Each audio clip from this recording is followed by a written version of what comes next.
Greetings, fellow Empyreans. I am Ashtarothi, the voice of New Eden, and this is January, March. I got it right this time, I think.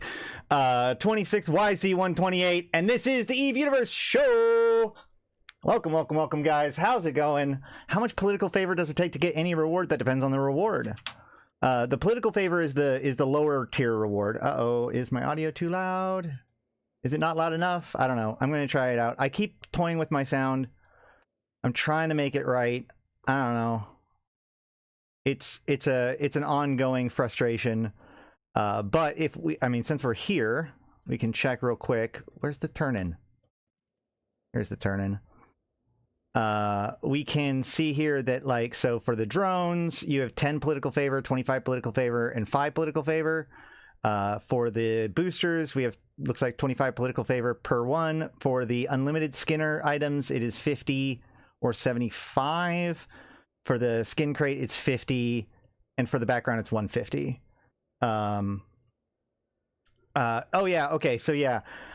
So some of you have claimed that you guys have gotten the data miner site to respawn. My copy of the data miner site did not respawn. And Malak left some of the Scordite behind, and it also didn't respawn. So I'm not 100% sure what's going on with that site. Some people have claimed to be able to get respawns. Some people, or I have not yet seen it. I apologize for that, Morcar. Oh my gosh, why is my audio so... I gotta figure something out. Hold on. Doing this live is always the best way to do it. Let me see real quick about turning this up a little bit and then this down a little bit. I don't know.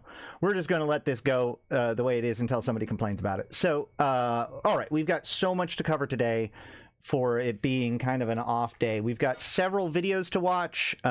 As far as the task goes, I think if we're going to do anything today, I want to do the exploration site. I didn't even show you guys. I said all the prices, but I didn't show you guys. Haha, cool. You know, you can go.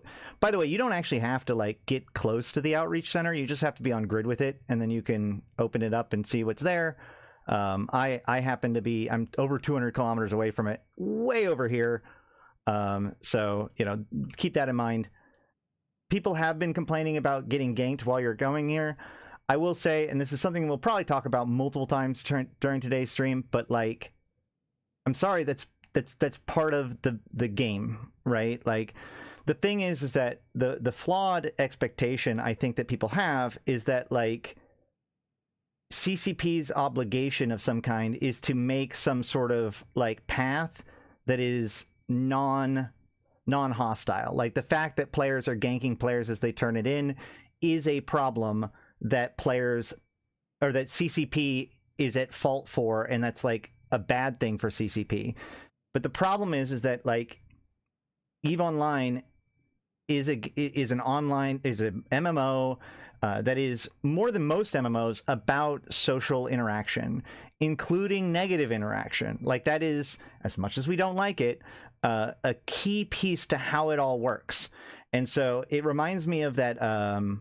It always whenever we talk about this, it reminds me of the scene from Fifth Element, where the guy breaks the glass and that kind of makes everything become live again. Now, obviously, that's the villain, but like the idea that a static thing where everything is expectable is boring, and it's only when the glass gets broken that all of the exciting things happen, right? A world in which you could turn in without any risk whatsoever is by definition boring. Like it's more plannable, it's more whatever, but like the fact that people can gank means that it breaks your expectation of things. You know, people that don't think anything of it think that they're totally safe. That expectation is broken. That's actually an important part of like integrating as a fully realized player, is to go through that experience of having your expectations of what is and isn't safe in the game broken. But also like that means that there are now, you have to think about how to do it. There are strategies that get developed. There are people that sit there and try to steal from the people that are ganking. There are people that are trying to stop the people that are ganking. There are the people that are trying to gank. You know, all these kinds of things like are ramifications of that allowance. CCP isn't doing the ganking in any way, but by allowing that to be within its possibility space, within the rules of highest security space, allows all of that follow-up to happen and make the game a more interesting and textured game. All right, so hold on. I used a whole tank Brutix to redeem my tokens. Yep, exactly. And that's the thing is that like you don't need to be. Yes, this was the skin from the Twitch drops. Correct.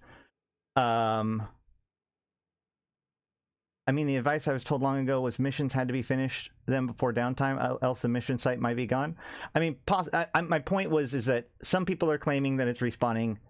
That is not what I've seen. So if there's some secret to it, it'd be nice to get to know that.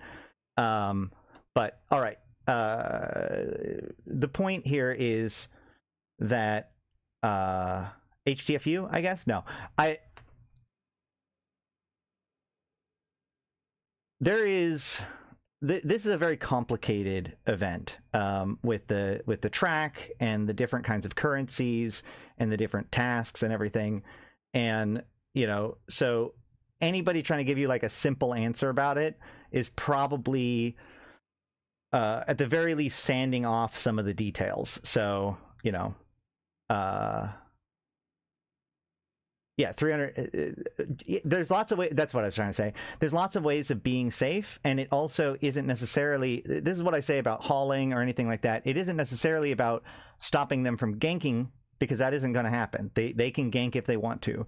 It's about making sure that the person that does get ganked is someone else, right? And so you can do that in two ways. One, you can literally sit there and watch them, and as soon as they gank somebody else, you go in because you know that they are now in a criminal flag, and you've got 15, some amount of minutes to knock it out before they can reset, unless there's more than one set of gankers. But you know, that's a whole nother issue. But the other one is just realize that they're going after the easy targets, right? If you know, there are people coming in all the time. It's very Billy Goat's Gruff, right? You know, just make sure you just need to not be the bottom 10% of the people that are coming and trying it. You know, the people that are getting ganked are largely, now there are obviously anecdotal exceptions, but most of the people that are getting ganked are largely in frigates or shuttles or something that is easily ganked. I've yet to see somebody get ganked by more than 2 catalysts. So as long as you take any measure of security for it, you're probably going to be fine. I've had mission sites disappear quite a few times. Yeah, I've had CCP reset them if you submit a request. Yeah, that one, I don't know. I feel hesitant to ask CCP to give me back my score dice again. You can just continue to cycle them. Obviously, you can, you know, especially in that system in Valor, there's probably other places too where there's those 3 level 2 agents. You can continue to cycle them and get them. You do need to get. I don't remember if we talked about this on the stream, but we did figure out that like the ore that's in the site is not nearly as much as we thought it was. So it's about half. It's a little under half of what you need in order to complete the entire track. But I think that one of the biggest pieces of this that I like, we were doing home fronts the other last night, and we were doing you know, the fabricators the other day. I do have a video, by the way. We have managed to make it all the way through all 30 levels of the fabricator. So we are going to look at that at some point today. But you know, obviously, like I've done a few fabricators now, and we can see that I've completed the entire track. But for the fabricators mission, I'm only on 3 of 5, right? More like 1/3. Okay, maybe a third.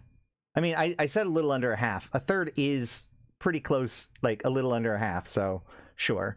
But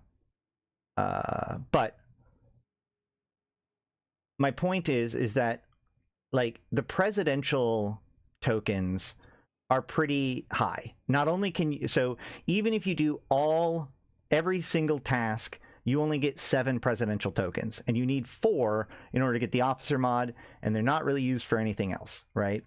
So on the surface, like no one can get, you can get 1 3/4 of an officer mod.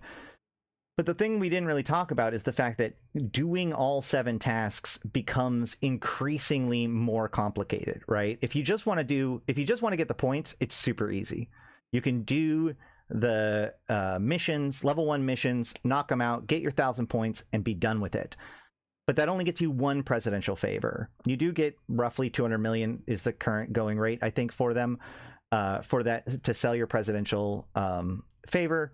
But like, in order to get that officer mod, you need to choose 4, right? So you could do the security missions, which, by the way, also some people have complained about the fact that like you have to have high security or you have to have high Gallente in order to do it.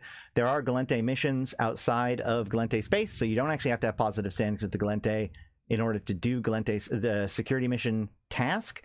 But so the exploration tier, also relatively easy to do. I think we're going to try to do that today. I don't know. I have very little prepared for today, except for a bunch of videos queued up. So we're going to see how that works.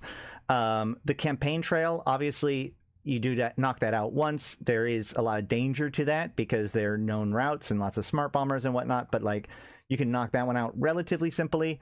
The mining one is kind of a challenge because getting that scorodite requires some levels of creativity or patience or a willingness to jump in at downtime. All of the scorodite is getting kind of hoovered up still, although more and more I'm hearing that it's lasting longer and longer as people complete these tasks and other, there's more and more of the scorodite that's kind of available in space. But there's other techniques like the level 2 missions.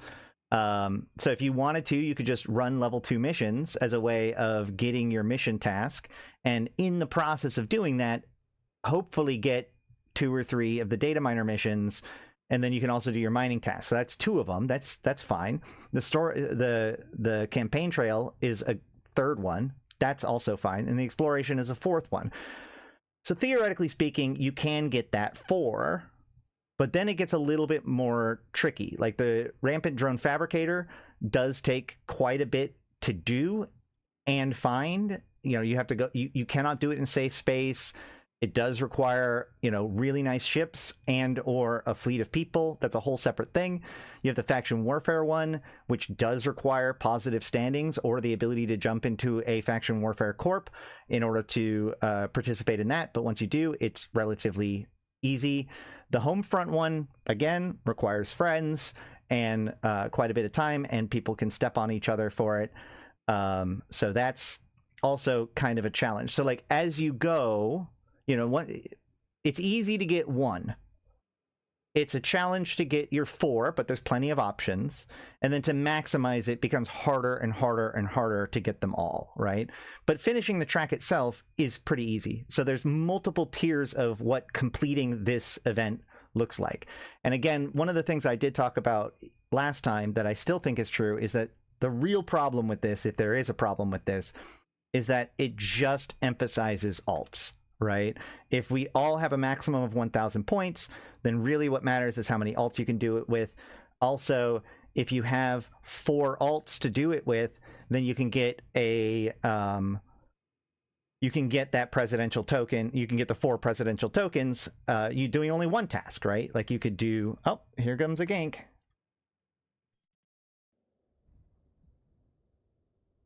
We can see here it was a Helios. So the guy tried to turn in with a Helios and got killed by a single catalyst. We should go check out Zkill for this. Hold on. Let me pull this up.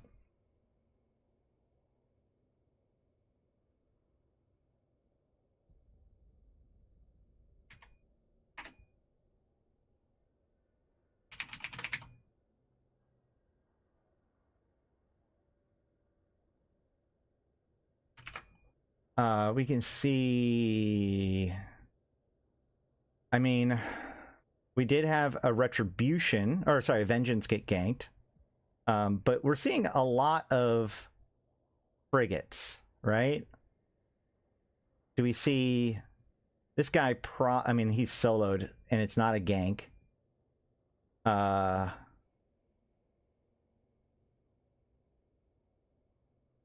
Somebody got their Gila. Oh, somebody got their Gila killed by the Federation Navy. So I don't see, hold on.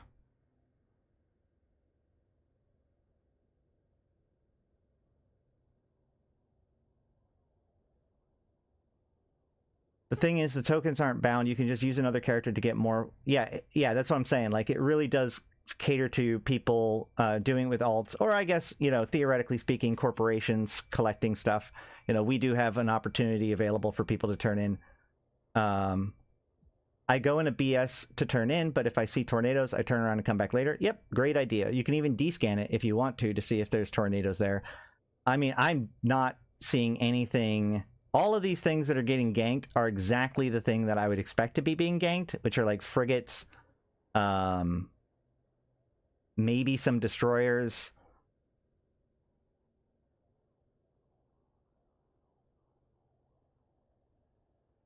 NATOs tend to be on the station dock, but that's for freighters generally.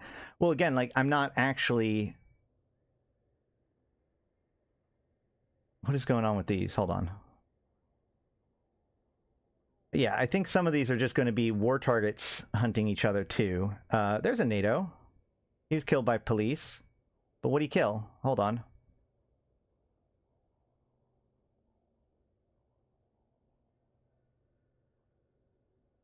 Hold on. And boop. All right, there we go. That NATO. Okay, so he's killing a crane. Of course. Okay, great. What's in the crane? Not even event stuff. So, yeah, this is also going back to the Dodixie one. Yeah, there's the crane, there's the NATO. I'm just not seeing it. I think that it's pretty clear that if you come in anything that's reasonably tanked and reasonably designed to do it, and you're not at war, you should be fine.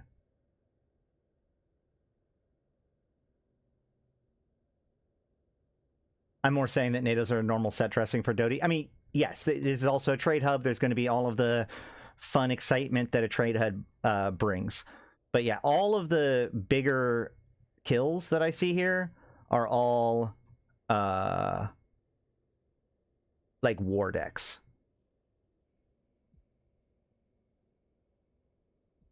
Even the NATO, like, I only saw one. How far back are we at this point? We're on the 20. Oh, that's yesterday. Man, there's been a lot of killing in Dodixie.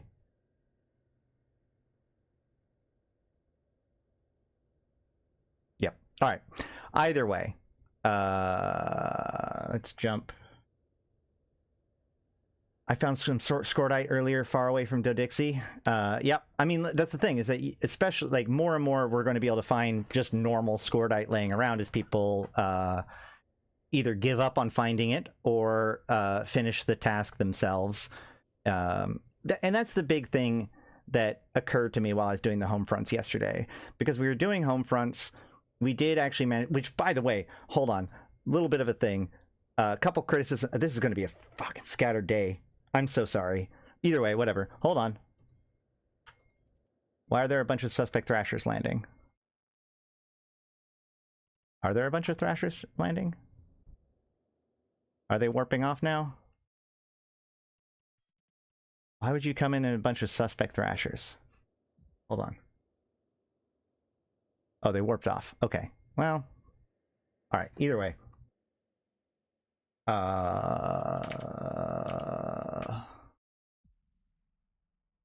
So, first of all, random complaint.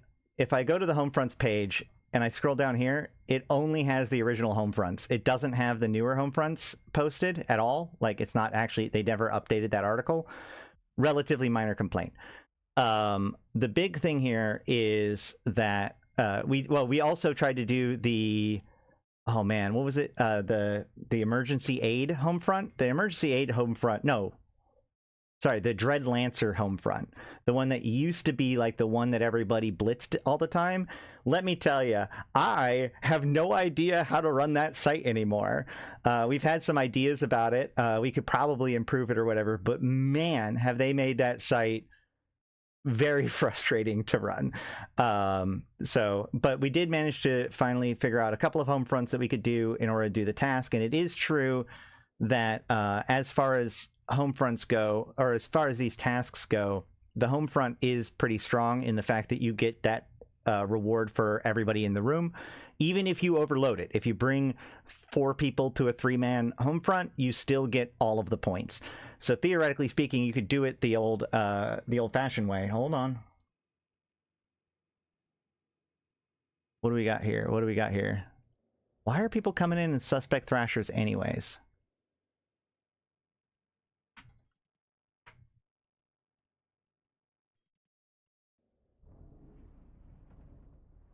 Oh, they're going criminal. What are they going after? Who are they killing? Shit. Hold on. Ah!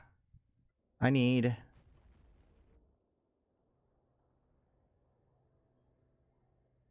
They killed that one. I think that's just a person killed... Wait, no, that guy went criminal. The Dominix is salvaging it. I have no idea what just happened. Like, the Thrashers warped in. One of them went criminal. They were all suspect. Now they left. And it looks like only the one Thrasher died. Odd. All right.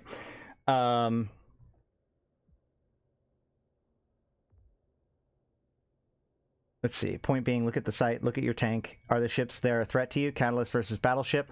I mean, yeah. And it really depends on how many of them show up too. And it doesn't... like, again, the thing is that there are too many people that are doing this with just like frigates or whatever that are untanked.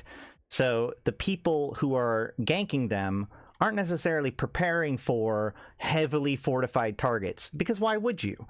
All you're going to do is wait for the correct opportunity, because the correct opportunity will be coming up soon enough, right? But either way, so we started doing the home fronts, and we did manage to get a few of them done. And remember, home fronts take like somewhere between 10 to 20 minutes per one, plus travel time or whatever.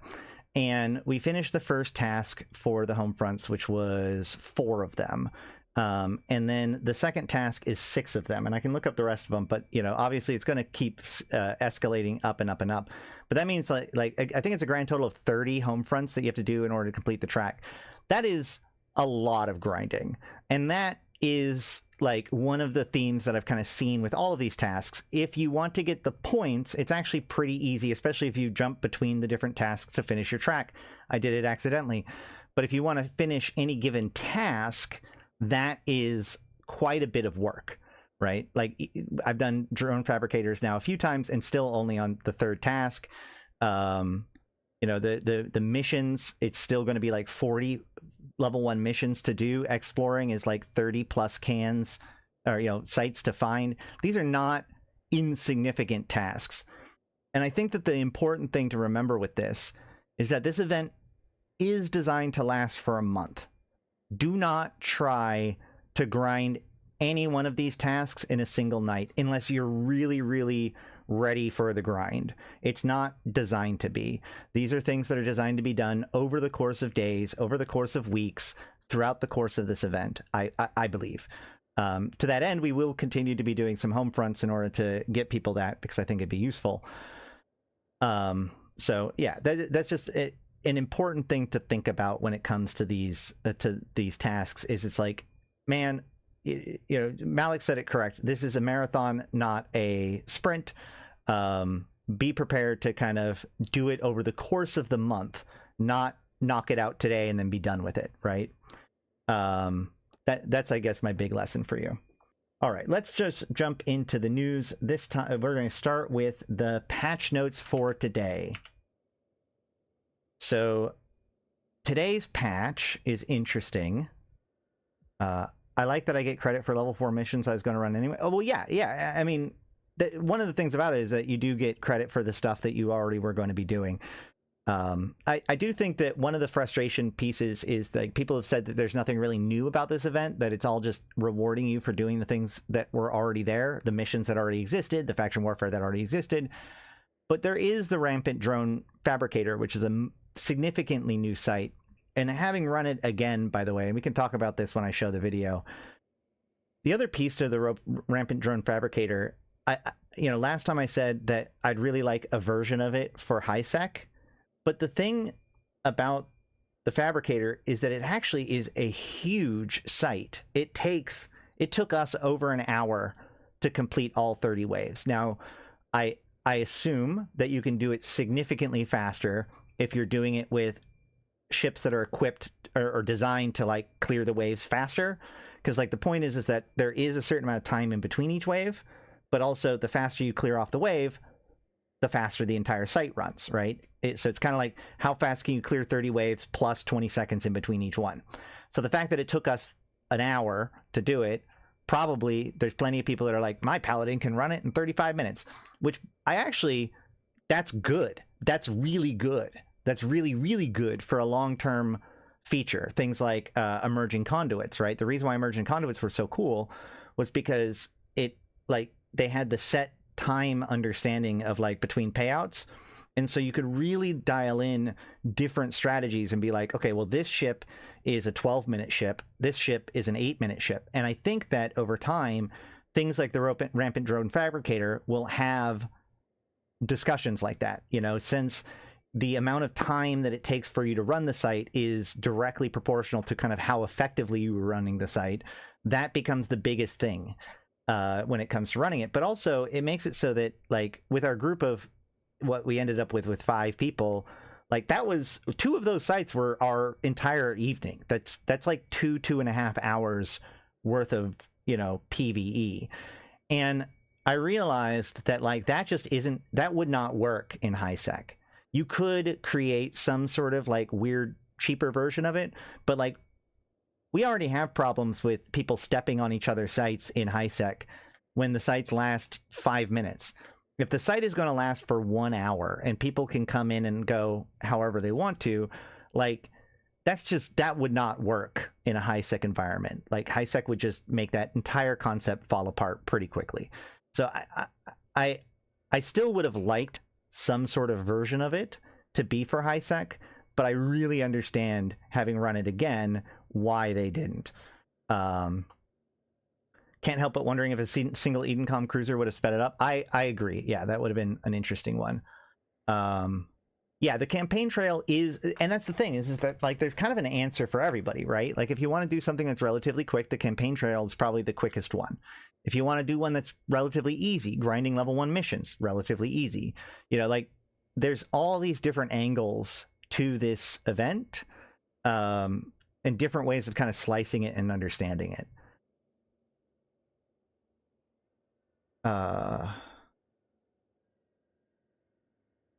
I'm curious how many people voted for Rodin, because all I hear anyone say they vote for Alex or Lucas. I'm going to talk about that when we get to the news. Like Incursions, it was the first one ever. Amazing how optimized groups have made them. Yeah, I mean, yes, and incursion groups do have that, like, okay, we can clear the site in this amount of time, and that's how we know how efficient it is. Yeah, I think that the Rampant Drone Fabricator, especially knowing, or, you know, we believe that it will be an evergreen site in wormhole space. I think it's overall just a really good addition to the game. And I really do like the idea of adding in something for an event and then finding a dangerous place to put it as an evergreen item. They did this with the Drifter Crisis sites, etc., etc. I think that this actually is a pretty healthy way of doing it and adding new content to the game. Yeah, you can roll people, you can roll new alts and have a chance to vote again. That's true. There's no option to vote. Doesn't even show on the agency. For all my other alts, I was able to vote. That's interesting. Well, okay. I don't know. I feel like there's something there. Like maybe if you logged out and logged back in again, you'd be able to get it or something like that. Oh, Fabricator sites will be in wormhole space according to CCP stated in the wormhole UN Discord. Excellent. So great. We can rely on that. Okay. Either way, patch notes. So there has been a lot of grumbling about the new Disintegrator Specialization skill book, how much it costs, because it's how limited of an access it is. I think this is perfectly fine. It is a very expensive dread. Being able to get the specialization book should be very expensive and should stay pretty expensive for a long time. That said, apparently the Zenitra got nerfed, so whoopsie. We have the Ultra Tidal Entropic Disintegrator damage modifier reduced from 0.8 to 0.667. So close. So close Either way, I guess you could say it was 6666 rounded up. Ultra Tidal Entropic Disintegrator 2 damage modifier reduced from 0.96 to 0.8. So what I imagine happened here was the issue is that they nerfed the Tech 1 to make room for the Tech 2, but then they probably didn't fully account for the actual buff of damage from the specialization and from the ammo, right? The ammo is a huge piece to this. And so unfortunately, the entire thing had to get nerfed again to ensure that that higher end damage is balanced. So 6-7 is all the rage. Oh yeah, okay, fair enough. Man, my son always gets so mad at me when those two numbers come up together. All right. Either way. And then they also made it so that Concord Rogue Analysis Beacons, Crab Beacons, can no longer be deployed within 10K of an asteroid. This was already intended to be put in with the major update, if I remember correctly, but it was a known issue that it wasn't done. The whole point of this is that people were running it in rock walls and using the panic modules because you can, as long as you can lock onto a rock, you can panic. So, this is designed to kind of close that loophole. And then the Gallente elections. So if you remember last time, they had made it because the low sec tier wasn't actually, they were paying out the low tier, not the mid tier. So low sec tier got buffed, and we actually did some experiments with that. It did look about right with about, what was it? I think it was like 20 to 30% increase from low tier to mid tier, but this is just this is not fully a buff. We're going to look at it. So they increased the amount of rampancy data dump, which is the that's the commodity that comes from it. So this is the thing that you can just sell for ISK directly to NPC buy orders, but they reduced the drop rate for the drones because, as they say here, the value of the site was very dependent on which drones that you got. And actually, in our example, is a really great example of that, where when we did it all the way to 30, we actually got, or was it 30? I can't remember. One of the times that we did it, we got particularly unlucky. And so we only ended up with like 3 drones. So even though we got way more of the data dump or whatever, technically speaking, we should have gotten a higher level reward, because so much of the value of the reward is in the drones. It actually made it so that it was worse than the previous attempt, and that doesn't feel good. So what they've done is they've increased they've made the site more consistent by putting more of the value of the site towards the data dumps, the commodity, and made it so that the drones are going to be a little bit rarer, which is also in the end pretty good.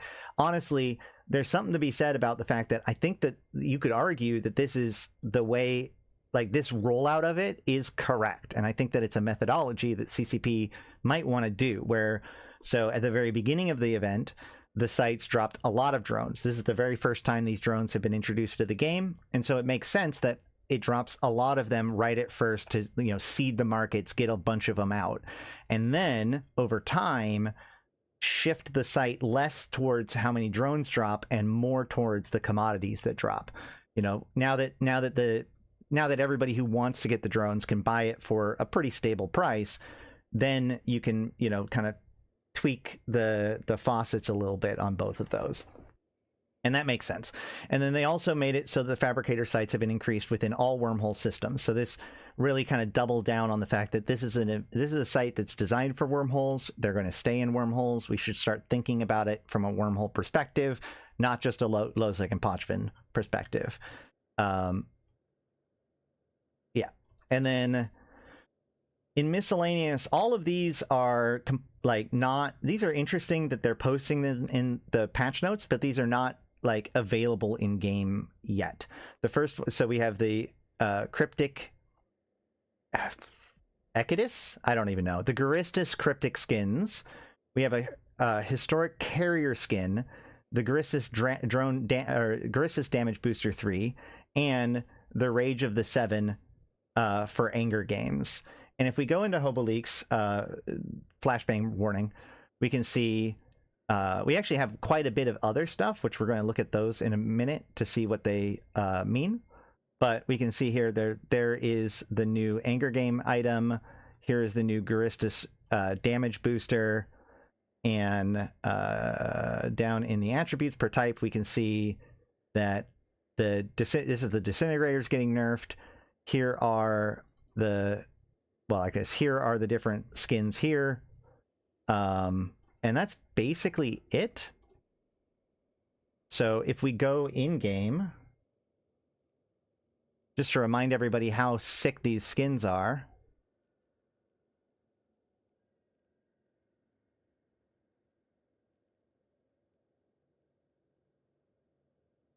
So these are the skins in question.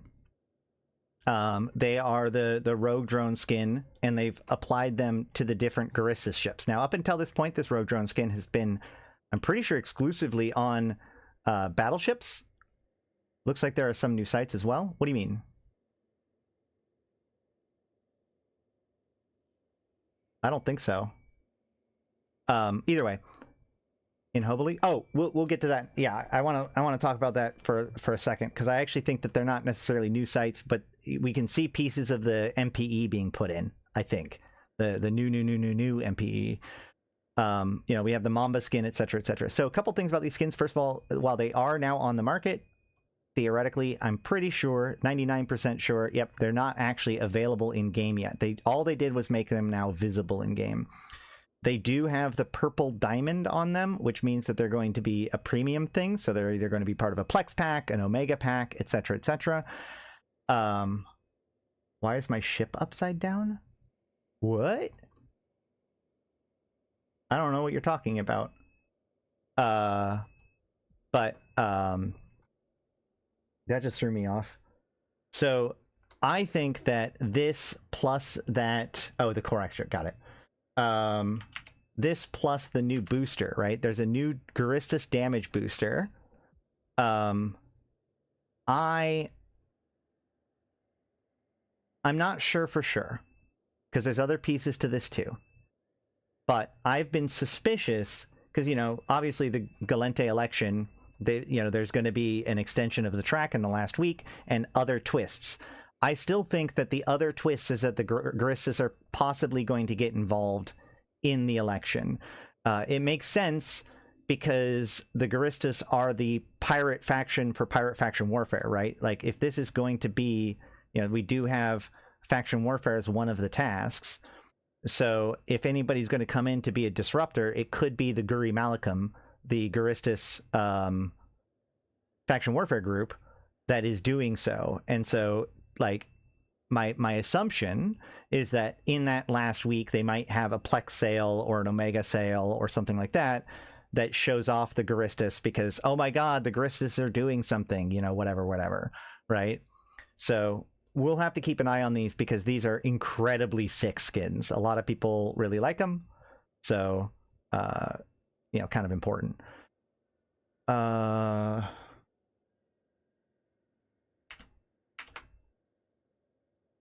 As far as the rest of the patch notes, the Rage of the Seven is the Anger Games one. And also the historic carrier skin is the other one that's worth looking at. I think that this is also going to be part of a sale. And the reason why I say that is because it says with 16 skins available, each crate has a 6.25% chance to contain a specific skin. So if this was like the historic, one of the other historic skin crates, like, actually, let's go look at the event. Well, actually, hold on. Do I have it here?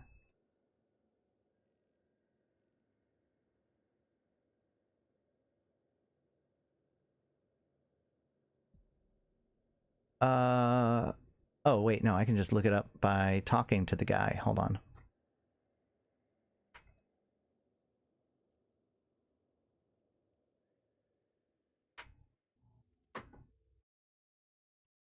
So if we go to this skin crate, this skin crate says it includes random skins, and it just says that it applies to Gallente hulls, right? But it doesn't specify the the percentage of them, right? Whereas this other one specifies the exact percentage of the chances of getting any given skin. The reason why I think this is important is because I think that this indicates, and somebody can correct me if I'm wrong, this shows me that this could be part of, and likely will be part of, some other sale or pack or offer that is through money, right? In some way. Because this kind of verbiage, this idea of being like, yes, everything has a 6.25% chance of dropping, really reads to me as trying to be compliant with loot box rules for things that people pay for. Whereas this one is more like just a standard, hey, you know, you got it in in-game effort, so it's just a random skin. I'm not 100% sure of that, but hey, Dutch Gunner, not much. I've been very discombobulated today. It could be the next end of the track, for sure. Could be. Is that how the last one worked? Hold on. Because I know that they've started using this verbiage. Okay. Well, that makes sense too.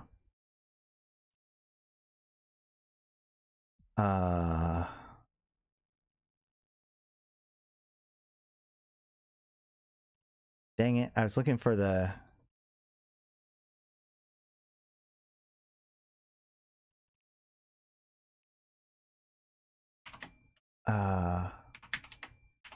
let's look up the word crate. Surely they've never used that 1,000 times. Oh god. No, this is just not gonna work. Okay, well... The Blood Raider. Yeah, that's what I'm looking for. What was the name of that item?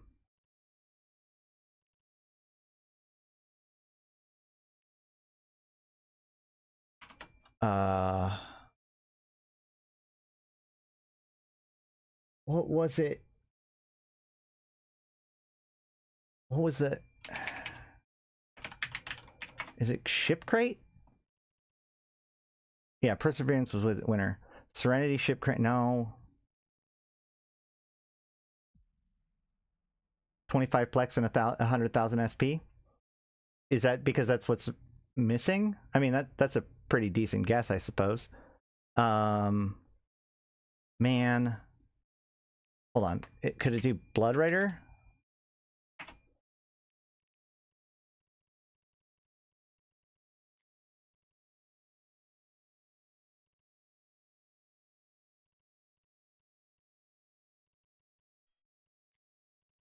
I'm not going to be able to get it.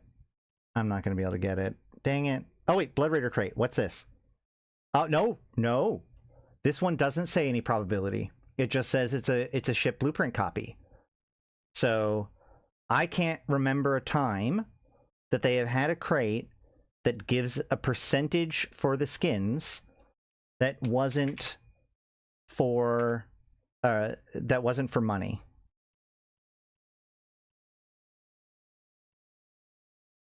But I'm not going to necessarily be able to figure it out. I'm just saying that I'm just going to say that's my guess and not dig into it too much more. And we'll see. Because this is all kind of a new thing, right? This whole... I'm just saying it reads like, hey, if you buy anything off of the store this month, you get this as well. Like, it has that vibe to it. All right, so also, though, we'll jump into this other stuff here, where there's a couple other things that I think are worth noting in Hobeleaks. One is there's all of these different new like particle effects, and we can see in the patch notes they talk about fix an issue where certain rocket explosions would flicker and flash on impact, and fix an issue where the docking lights on the Blackbird and Scimitar were visible before the lights were turned on in the cinematic reveal. So I think that these two are kind of a clue as to what these things, what these pieces are. You know, these are obviously different lighting effects that they're publishing into the game. I'm assuming these are just like different effects to put onto different ships, and these likely could be explicitly for that. Sorry, that's a spoiler. For that fix. But there's another piece to this that I thought was really interesting. I saw somebody complaining about how CCP keeps publishing these updates that are massive downloads, right? Oh my gosh, you know, why is every patch so big? And obviously we've talked about before how when you introduce, like, the way that these kinds of things go, when they have to recompile something, even a small change could force a recompiling of everything, which requires everything to get refreshed and re-download in order to keep it working, even if there's not much changed within it. That said, though, I jumped into this and saw, oh yeah, that's right, the extension for Winter was not the ship, it was Plex SP in the skin. That is actually true. So what I found very interesting about this, I was like, okay, well, what is going on with the files being updated today? Can we figure out what exactly happened? But what I found really interesting is that, like, here we see a bunch of different changes, and usually this is what I normally see, where it's like 66 to 66. So like the change here was insignificant because the number of kilobytes did not change. But what I found interesting was that there are several examples. Where's code? Hold on. So what caught my eye first was this one, code.ccp, which I assume is a pretty significant file. I mean, it's 30 megs, if I understand this correctly, of just code. That's a lot, but it went down. It went from 3056 to 3035, right? And then some of these got changed, like this environment did go up. This one went up. But a lot of these went down. A lot of these effects, look at these, Amar Cruiser effects. Which one got changed? Blackbird and Scimitar. So neither of those are Amar. And yet in HoboLeaks, we see a bunch of effects, Amar cruisers, having their size reduced. And we see a lot of this across the board when it comes to these cruiser effects and even destroyer effects here. We're seeing the value of them being reduced. And I wonder if that means that this is part of it, like an optimization pass, right? By these represent these particle effects being reconstructed in a more efficient way in order to deal with, you know, because like when they added the effects to carriers, they realized that these are more performant, impactful than they would have liked. And so I think that what we're seeing here is they kind of have these new, they've republished some of the particle effects and then, you know, integrating them more into the Space Object Factory in a much more efficient way. Now, there are, of course, some of these are also going up, but the fact that there are so many different elements that are actually going down in how big they are, I find that very curious. Random tangent maybe, but there you go. And then, so the other thing that we find in HoboLeaks, though, that was pretty curious today is we see Veldspar 0 grade, compressed Veldspar 0 grade, scored at 0 grade, and compressed scored at 0 grade, as well as some hacking stuff. We see info shards and debris for I think all 4 empires, or all 4 pirate groups, if we look close. Nope, never mind. Right now we only see them for Angels and Garistus, but we do see like all of the info shards are being re-added in. I do find it interesting that they call these 0 grade, right? Because 0 grade would be lower than 1 grade, grade 1, which is what the basic stuff is. What I think this is, and I think that there is a smoking gun here later on, I think that this is them putting in more stuff for the new MPE. And I think that the biggest clue to this is actually in the strings. If we look, where is it?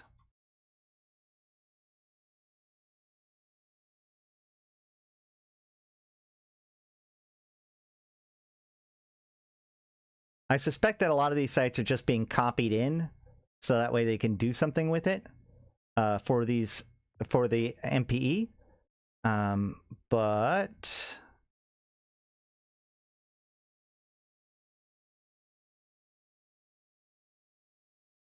oh, where is it?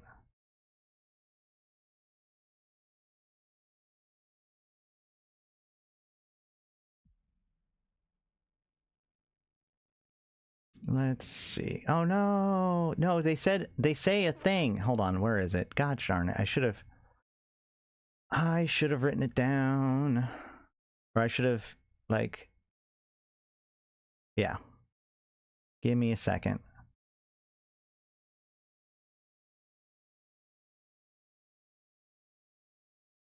Always best to try to do this stuff live. Let me tell you.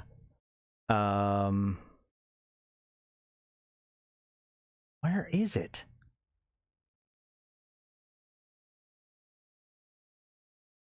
Well, we have the managed asteroid fields, which also screams like NPE, right? Because the managed asteroid fields are from the NPE.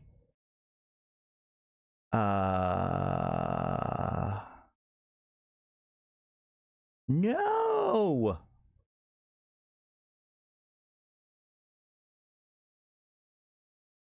There is a place in one of these strings, there is the name of something that I'm pretty sure is one of the new region's names. Am I just missing it now? Should I just give up?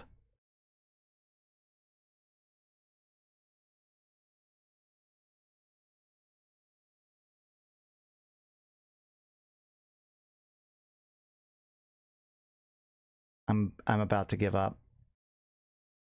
I could have sworn when I was looking at this earlier today, I saw the name.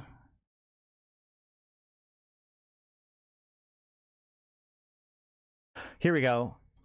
Maybe this is it. Maybe this isn't anything. What is regolith?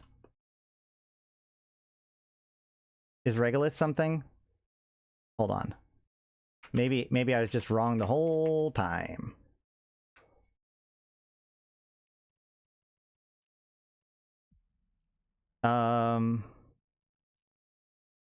So the word regolith is only associated with one of the kinds of it's like compact shield extenders.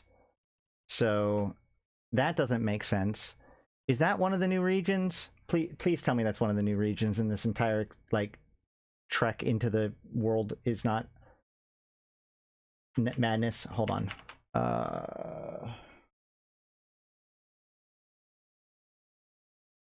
Where is...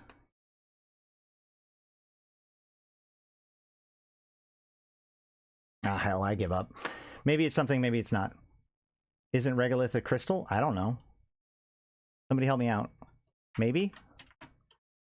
It is a layers of loose, unconsolidated debris. Okay, well, you know what? Fine. Maybe it's nothing? Probably nothing, then. Okay. I still think, all that said, I still think that what we're seeing here is more stuff being put in for the MPE more than new sites per se. I think that these new sites are just the MPE version of those sites. That's why we have 0 grade. You need to have a virus test for the hacking stuff, etc., etc. They're putting in the stuff to be able to do the new region for new players. That's my suspicion. And that's it for the Hobo leaks and the patch notes for today, I think.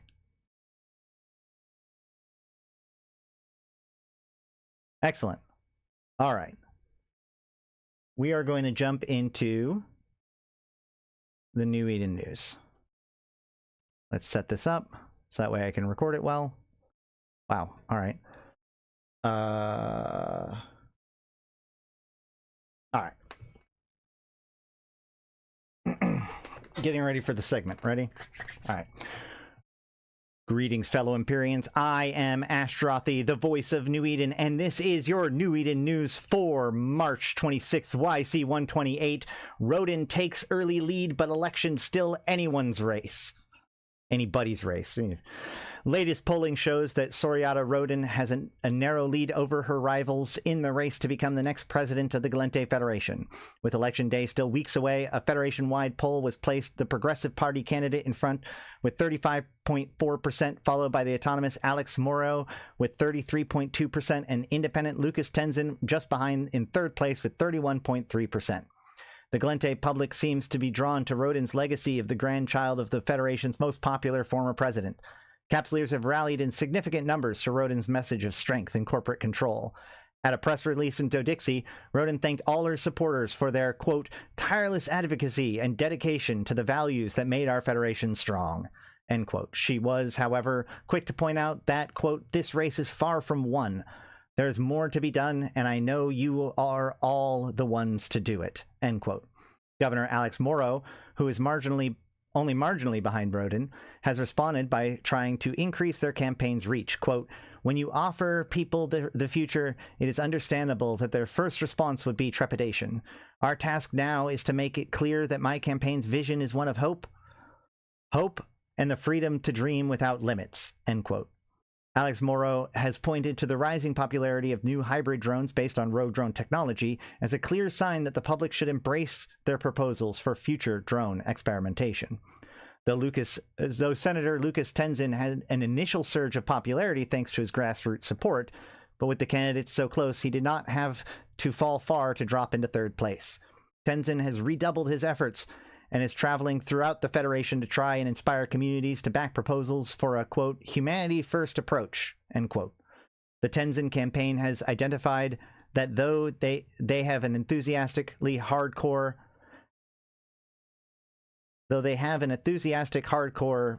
they cannot win if they do not attract voters in greater numbers. The campaign has begun trying to find ways to specifically target capsuleers with their message, as the outsized influence of this group could turn the tide. With only 2 points between the candidates and an early upset, it's truly anyone's race. News in brief. Capsuleer Randanup announces presidential candidacy. Pundits say that not being on the ballot may hurt their chances. Presidential candidates' engineering teams work around the clock to improve campaign buses' titanic align times. Tenzin campaign team dismisses Amar collusion conspiracy theories as baseless. Use of rogue drone tech throughout the Federation raises concerns with Concord. House of Records agents dispatched throughout the state and as Caldari Business Tribunal reports evidence of corruption. Scordite harvesting spikes across the Federation as capsuleers boost economy in name of their preferred presidential candidate. Ribbit, Federation's enthusiasts sworn to election support, announces closure. Military buildup in Amar border systems reportedly placing significant economic pressures on holders. Caldari militia members scrambled to recruit former Federation supporters following Ribbit's closure. Furious preparations underway 2 weeks out from Anger Game 7. And this is your Nuita news for March 26th, YC128. Now for some analysis. Obviously, so what they've said is that we are going to get this kind of update every Thursday through the end of the election to kind of give us an update as to where things are going. One of the things that's interesting about this is that just yesterday, and we'll be covering this more in the live stream afterwards, but during the Gallente election dev chat, they did say that Lucas Tenzin at that time was leading. And so that seems to imply that, like, within 24 hours, a pretty significant shakeup, if Lucas went from first place to last place. It's not sure exactly how this could have happened, or if there's some sort of like different ways that CCP are calculating it at different times. Maybe they didn't have as much up-to-date information.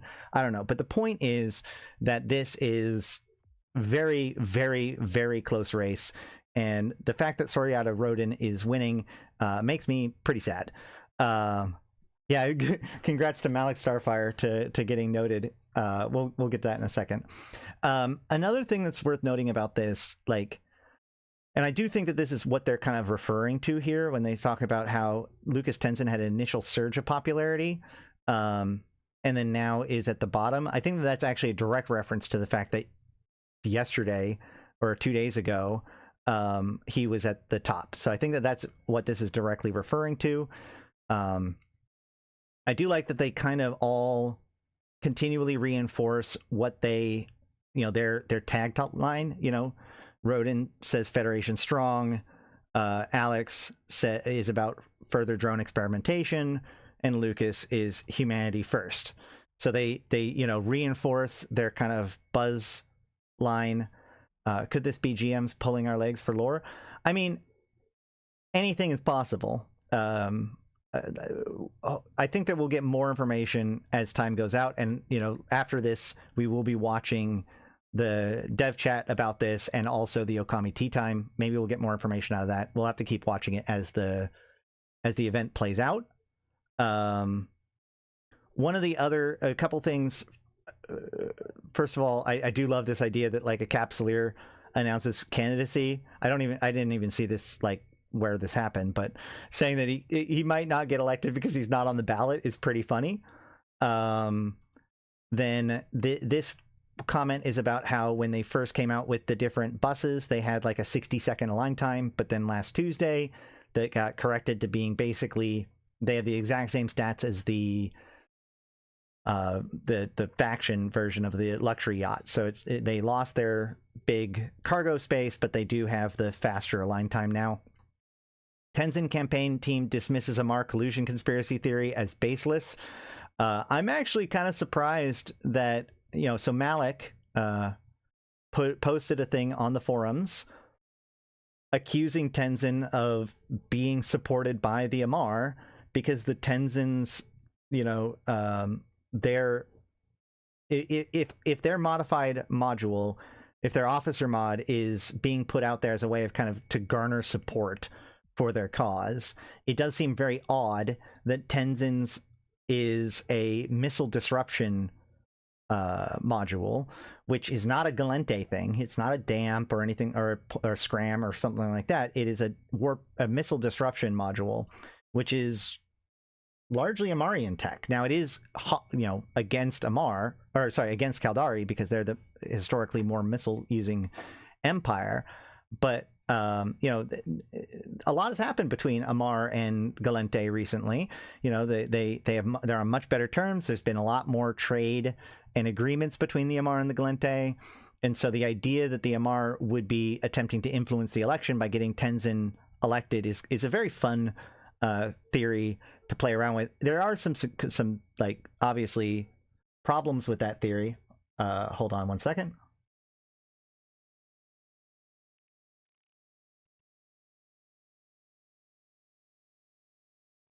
Are we about to see something?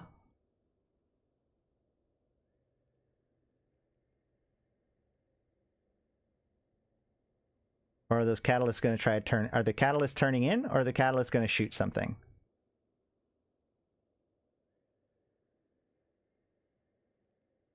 Hold on. Let's.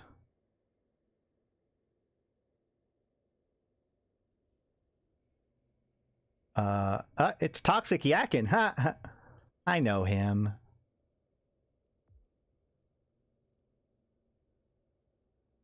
But they're heading away from the site, I think, right? Are they heading towards me? They've got a long ways to burn if they're heading towards me.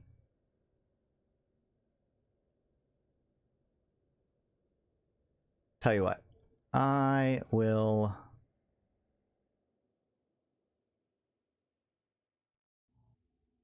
orbit this at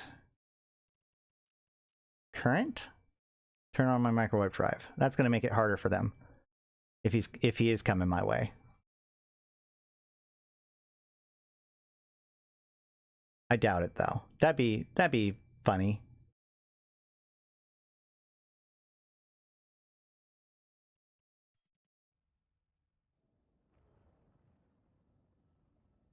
Oh, he's turning away. Hi, Toxic. Are you watching? No, I don't know. I have no idea. I assume that they're probably just setting up for something, but hard to tell. Oh, he goes suspect. Huh. They were coming from me? Officer module looks like an anti-Caldari technology, could be reverse engineered. Yeah, he was definitely heading in my direction, and probably still is, very much seems to be coming for me. That's pretty funny. I mean, it's not like... Hold on. Actually, let me double check. Pilot, no. Character. Yeah, it's not like you could really do... I mean, like, he's going to kill an... Worst case scenario, he kills an Enyo. He's definitely still coming for me. Wait, hold on. Somebody went criminal. See how fast they're killing these things? These things are not... Yeah, a venture. The guys that are getting ganked are not... They're not the tankiest things in the world.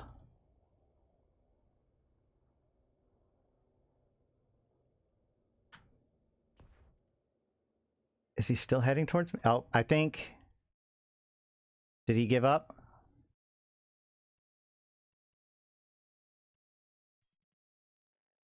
Yep. Yep, he left. We'll see. Maybe he'll take another shot at it later. Hey, Wonderlands. I'm doing great. We're just covering the New Eden news at the moment. Getting back to that, like I said, very funny that I do appreciate Malak's like whole post about it and the fact that it gets noted here. I don't know if this is going to necessarily play out to anything, because like it seems like Tenzin's message doesn't really gel with the Amarr per se, as far as I can think of. You know, Tenzin is very much about humanity first. It almost feels, and it, like he comes from like the lower caste of Yinmei society, so like it seems odd that he would be the one that the Amarr back, but it is a fun conspiracy theory. Yeah. So sowing distrust and tension, absolutely. Gonna come back in his tornado. I mean, he can. That'd be whatever, man. You want to kill an Enyo? Sure. This one here, so the use of rogue drone tech throughout the Federation raises concerns with Concord, obviously. Is it possible? From my understanding, people that were making bookmarks, it still didn't work. Like, the bookmark doesn't work. Let me see this real quick. Can I warp to here? No. This is a Dead Space pocket, so there's no bookmarks. Tenzin is the most boring. That's true. Excellent. You got 3 presidential tokens already? That's great. Okay. The House of Records agents dispatched throughout state as Caldari Business Tribunal reports evidence of corruption. This is going to be... This one and a military buildup in Amarr border systems, reportedly placing significant economic pressures on holders. These are the 2 threads that are kind of being lost in the current events that I think is going to be like a big piece of the future. Like when we get to military campaigns, this is the other half of the military campaign stuff coming, because we can see like CEP representatives meet in Jita over administrative funds. Here we see leaked Caldari report shows anomalies between revenues received by state and versus taxes charged. Amarr Empire increases military levies on Tash, Murkon, and Kador. We Tash. There was another one about the levies and like how the Amarr are dealing with their need for resources. I promise you, if you can hear that, they're not coming from me. I'm 90% sure. Yeah, CEP Chairman Akimaka Saraka calls... Oh, no, that's the candidates. Yeah, all of this is kind of normal stuff. But there has... I feel like this is just... This one and this one is building up what is going to be the next piece to this once the election is over, right? So there's this weird thing about corruption and anomalies within payments. This is actually something that's been going on with Caldari for years now. The Guristas exposed all kinds of irregularities when it came to the funding of Jita 4.4. There's been accusations of funding misuse when it comes to their response to the Triglavian invasions. Basically, ever since the Triglavian invasions, this question about like corruption within the funding in various different mega corporations has been kind of cropping up. So we could expect this to be likely a major theme in whatever happens when it comes to the military campaigns. And then likewise, you know, obviously a big military border buildup, you know, if the Amarr, one of the easy like scenarios for a military campaign would be the Amarr invade an area of Minmatar space in HiSec, right? So, you know, this is highly suspicious. Minmatar military buildup, NEN says how Amarr is worried. Oh, yeah. Yeah,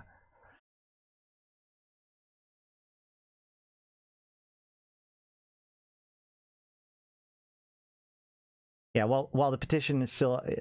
news of the increase in military spending has led to unrest in the Amarr Empire. House Sorum and Kador have submitted a joint petition in the Royal Court requesting that the Empire matches the Minmatar's increased investment.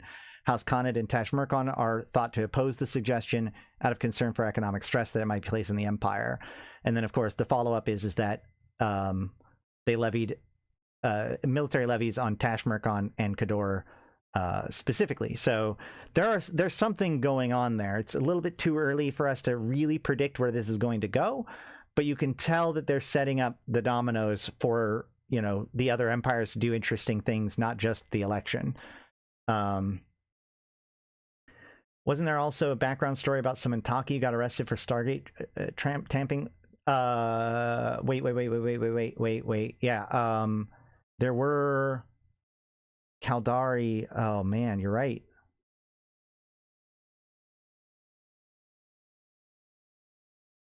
Let's see if we can find it. Not there.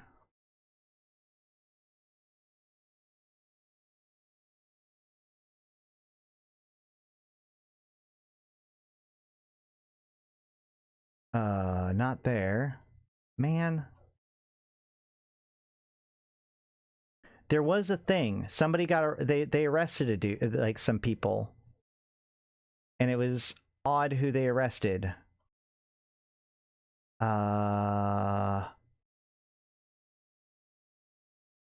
was it?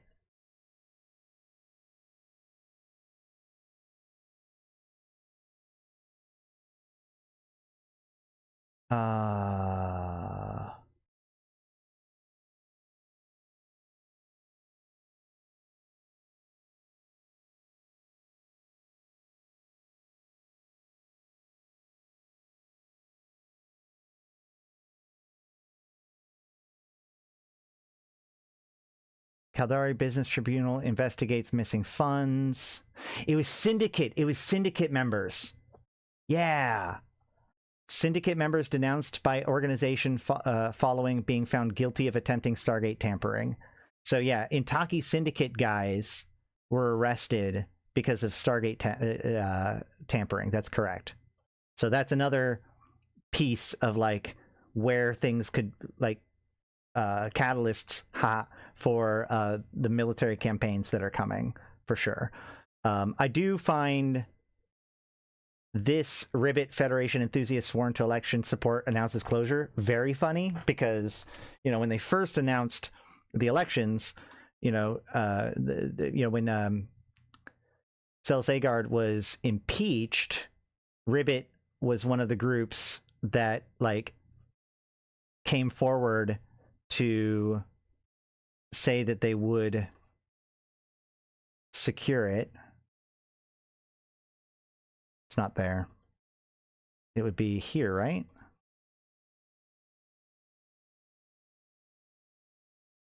I don't remember. Either way, I'm not going to dig for it forever.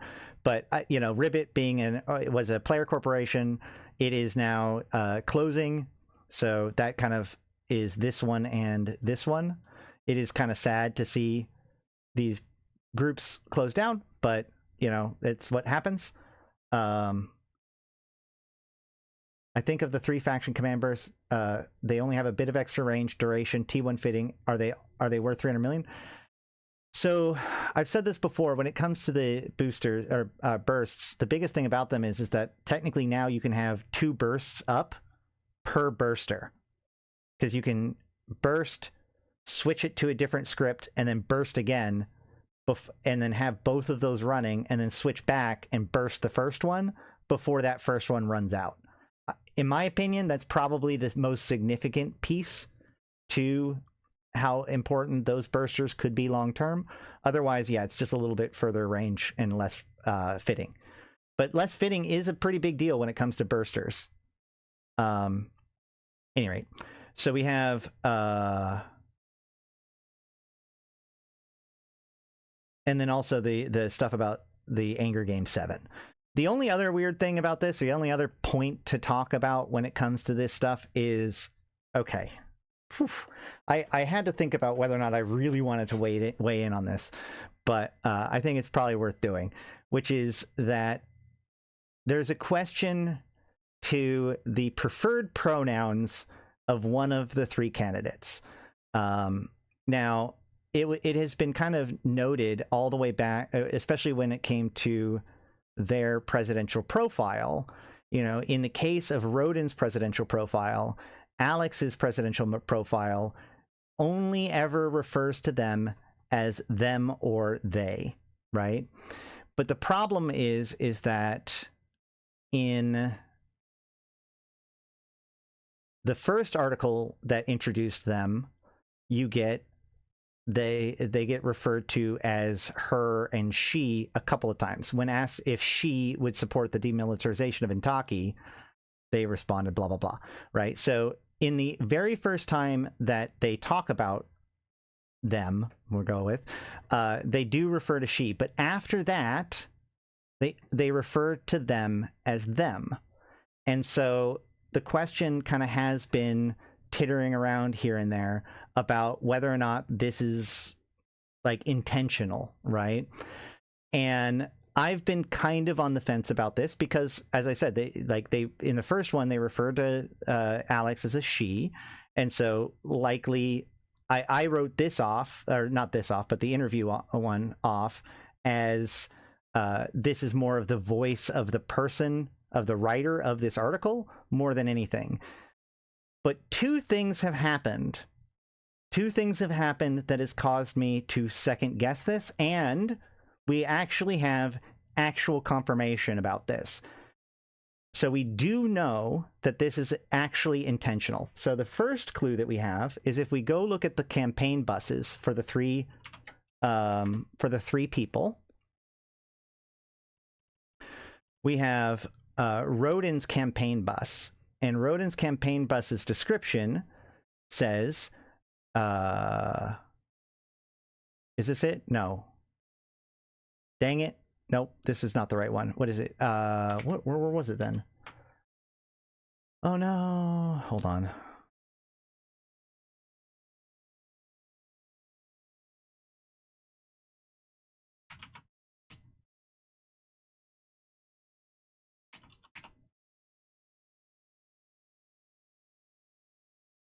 Oh yeah, never mind. It is here. It was in the campaign buses. So in the campaign bus, we see she championed traditional values. Yeah,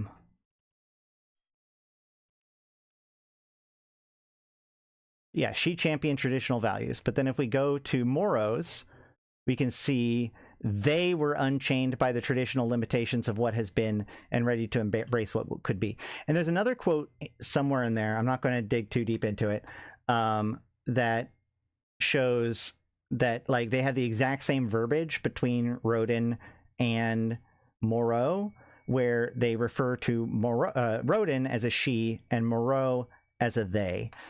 But this morning comes, you know, the smoking gun, as it were, which is in this New Eden news. So here in the New Eden news from today, we see Alex Morrow has pointed to the rising popularity of new hybrid drones based on road drone technology as a clear sign that the public should embrace their proposal for future drone experimentation. The reason why this stands out is because if we look,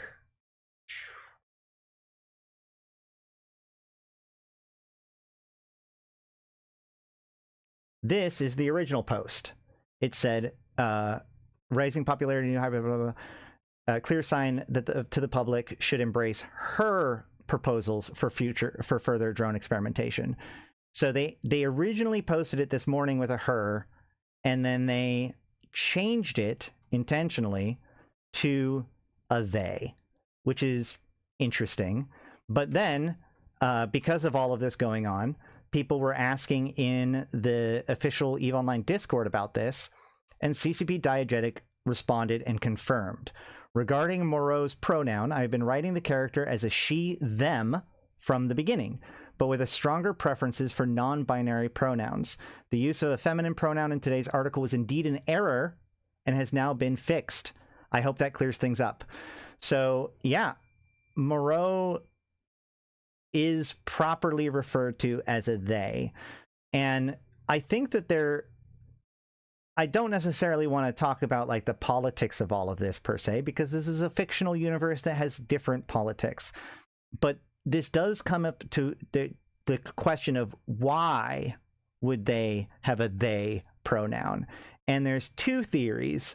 One is more fun than the other. The first theory is that she's Intaki, right? Intaki can be reborn.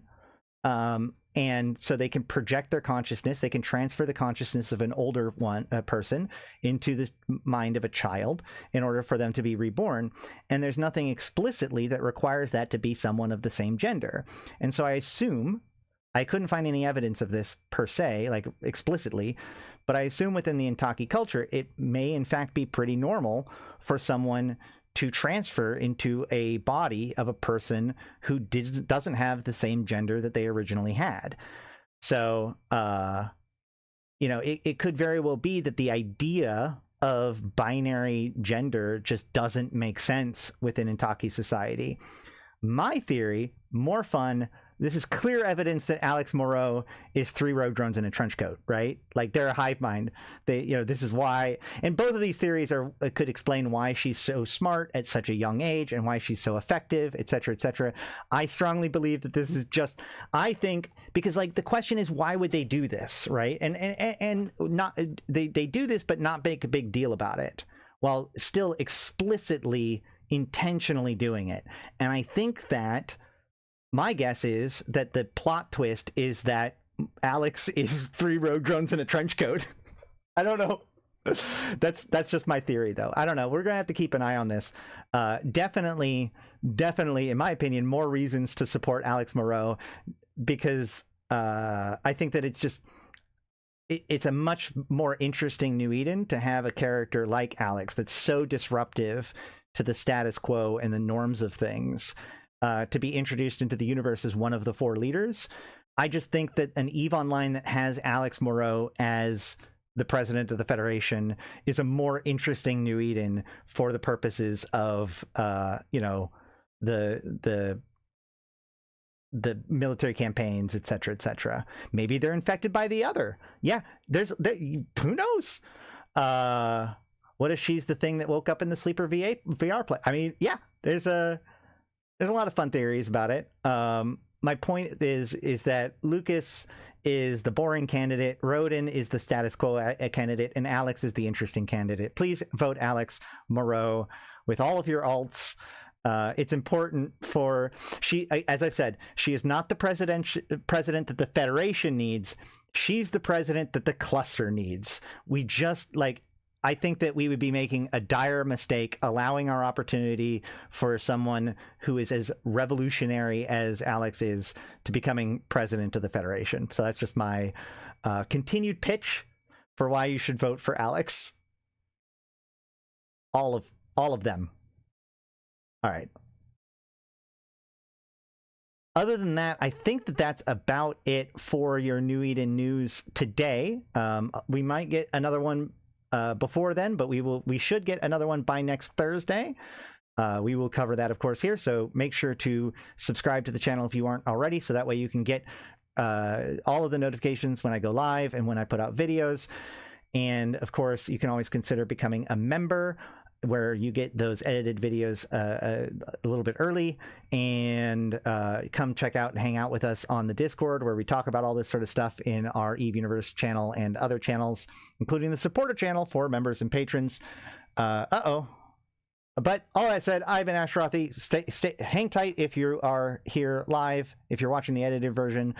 I've been Ashtarothi. I've been playing this game since 2010, talking about it since 2012, and I'm here to put Eve into context for you, my fellow Empyreans. Thank you guys so much for coming. A special thank you to all of my top tier supporters, including 745 MPSI, Arydanika the Queen, Bad Boy Smooth, Eboleet, Erladis, Elange, Flash Gordon, Grims, May, Malak Starfire, Malin, Mercuton, Mike, Michael, Nihilum, LM1, Sheesh, Susuro, Thrans, and Rid. Thank you all so much. We're going to continue this live, but for everybody else, I've been Ashtarothi, the voice of New Eden. And until next time, I'll see you in space. Whee! Okay. This is all just an elaborate way to bring down SOE LP prices? What? That doesn't make any sense. I'm supporting all 3 candidates for various alts because I want all the campaign buses. I mean, it is definitely a compelling reason.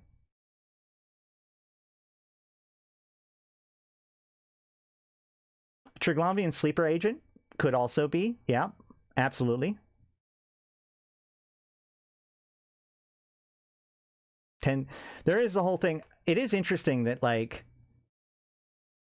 I have been curious about all of the support towards Tenzin. There is a certain amount of, like, people that are, like, I know that the faction warfare dudes, by and large, went with Tenzin. He's got that military background, and, you know, whatnot. But I do believe that there's a certain amount of, like, people have recognized the more socialistic language in Lucas Tenzin, and I feel like a lot of people are excited by like socialistic rhetoric stripped away from that very ugly term in our culture. But yeah, we're just gonna have to continue to see how this all plays out. Let me know if you guys have any thoughts about it. Deathless and Iris crossover.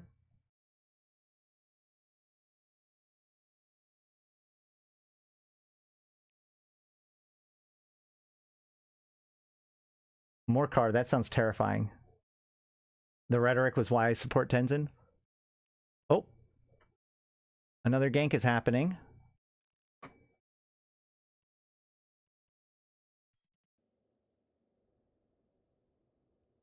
No!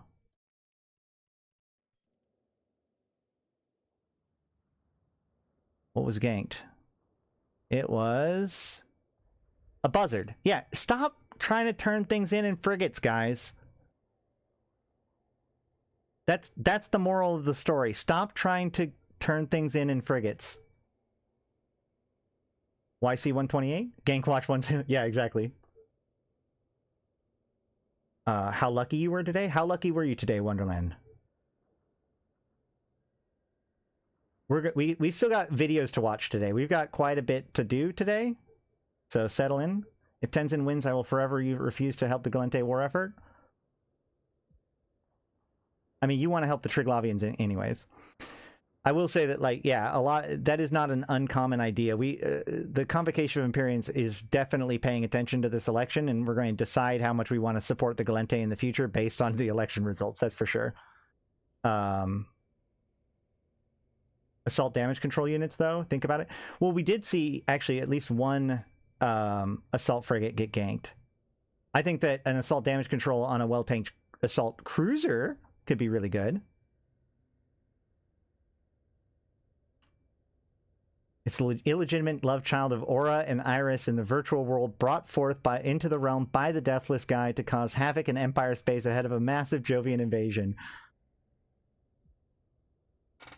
Sure, why not? Well, the problem with that is that I don't know how old Alex Morrow is, but there is a thing about when she was 15. So she's, even though she's new to us, in the universe, she's allegedly been around for a while, has a known history that predates Iris. Doesn't necessarily predate the Deathless, but our knowledge of the Deathless for sure. But yeah, it's hard to say. Does it actually say how old she is? Hold on.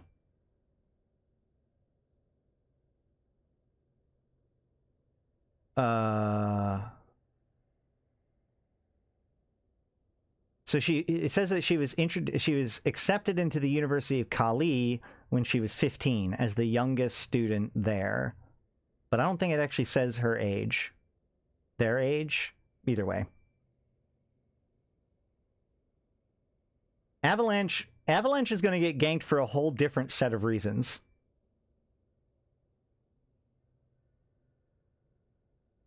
Yeah. Unsure as to how... I mean, it is only their second only interview. I don't know. I feel like they're likely younger than 30, but it's hard to say. What's my GPU? A 1070 Ti. It's bad. But in this day and age, we're hanging in with what we can do. I did the tourism track on 2 characters back to back. I mean, an obelisk would be fine. Honestly, like a bustard. Just something that's just like not worth ganking. Just not a frigate. Oh no. 1 billion-isk buzzard. Hold on. See, and this is the thing. This is the thing that kind of ticks me off about like the rhetoric or whatever around this kind of event and like stuff. Like people are complaining about the fact that people can gank the event site, but then we get shit like this. I mean, yeah, he's got 5 presidential favor. He's got... Whoa. Oh, no, that's political. Yeah, so he's got 5 presidential favor, which is like a billion-isk by itself, and then 100 presidential favor. I read that as 100 presidential favor, and I about lost my mind. But yeah, I mean, like, if you're going to warp to a known location where people know people are bringing high-value stuff and bring in... You didn't even need to bring in this much stuff, right? Because, like, you only need 4. So you brought more than you needed to, and it dropped. And you're in a buzzard? Like, I'm sorry, man. Some people need to be punished for their decision. Too bad you can't use caps in high-sec anymore. That would be really funny. What? Yeah, why do people do this? People do this because they think that they're safe. You need to learn your lesson. How old is this character?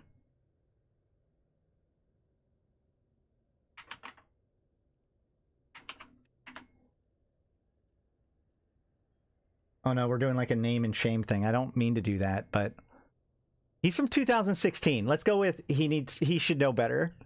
Let's go with he should know better. I'm confident in saying that. Well, I mean, you could argue that maybe he's been gone for this whole time and he came back this week, got his tokens, and then got but still, you should know better. Just ninja looting into a corporate hangar is dumb. I mean, you could argue that it is dumb, but it has been a long... That's just a... Yeah, I mean, I would say that if CCP was to make that change, I wouldn't necessarily say it was a bad change to make it so that that's not possible anymore. That being said, like, this is not the first example of that. And if anything, it just gives me an opportunity to make fun of the gankers for not doing that. Because, like, you can... So basically the way it works is the person that takes the stuff out of the wreck, that's the one that gets the suspect flag. So you can have a bustard nearby, or any ship with a fleet hangar, and then, you know, a corvette or whatever, a guy in a corvette, and the guy in the corvette has the fleet hangar open, and then they open up the loot, and then they move the loot from the wreck to the fleet hangar. And because they're the ones that are doing it, they're the ones that get the suspect flag, and the ship with the fleet hangar doesn't. And that's just how the mechanics work. And so then somebody can that you can kill the corvette for going suspect, but the bustard is pretty much protected. That's weak, to be honest. I mean, again, if CCP was to fix it tomorrow, I'd be like, you know what, that's probably a good change. But as it is, that's the rules. So that's what people, I mean, that is objectively the smart decision, as long as that is true. Should CCP change it? I'm going to leave that to the philosophers, I guess.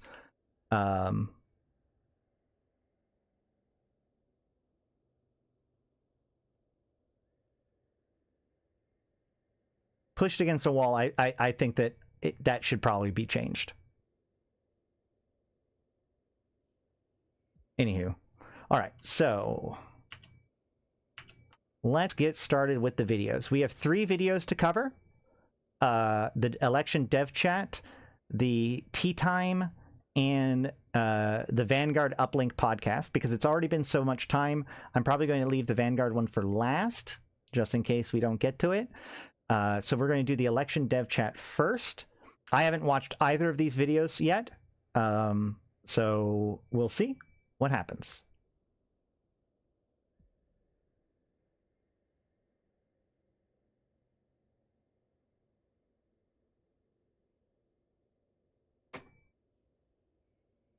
And this gets turned up.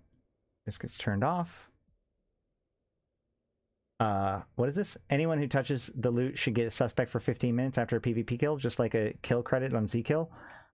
Well, I mean, I don't actually hate the idea that somebody could scoop it and then jettison it, and then somebody could grab the jettison, because that's enough opportunities for a third party to disrupt the process. Being able to take it directly from the wreck into the fleet hangar closes that loop and makes it so that the only thing you can do is really stop the person with the Corvette, which that I've been very vocal about how much I hate the use of Corvettes broadly. So, you know, that makes sure that the person that does it has no skin in the game, and that's just bad. So, let's see, what are we? Yeah, votes can't be stolen. It's the points that are counted, not the votes.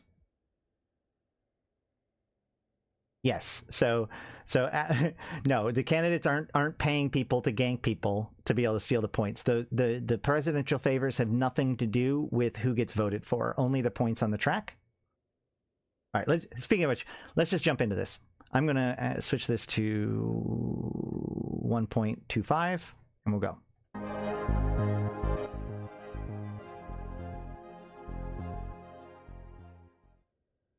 Hello everyone, my name is CCP Lumii, and I'm here with 2 of my fantastic colleagues to talk about the Gallente election event that's going on. Now, one of my lovely colleagues has a rather unpronounceable dev name for me, so I'm just going to let you 2 do the introductions yourself. Yep, hi, my name is CCP Ilring. Yeah, sorry. Yeah, no, he can pronounce that. I'm not going to try. I don't actually know any real information about either of these people. I know CCP Lumi's been part of CCP for quite some time, but these are kind of both relatively new faces for me. What? If items are kept in the container, are they visible to cargo scanners?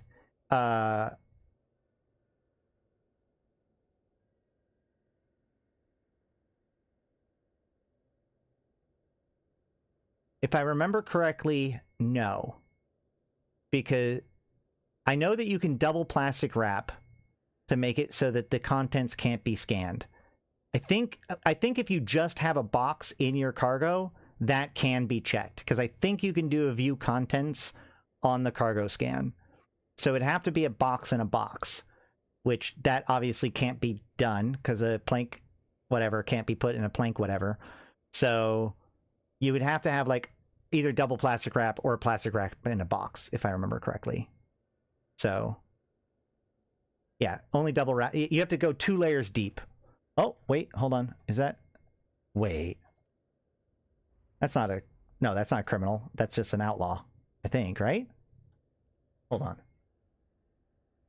No, that's just a criminal. That's just... Or no, that's just... We have him set to red. Never mind. Never mind. Don't worry about that. Not a gank. All right, let's keep going with the show. I really can't do it. I can't either. I'm CCP Trash Panda. Easy enough. Oh, I'm sorry. I do know Trash Panda. Trash Panda's been around for a long time. He's a great dude. So, before we get started, maybe just introduce yourself a little bit and what your role is and why I am talking to you 2 about the Gallente elections.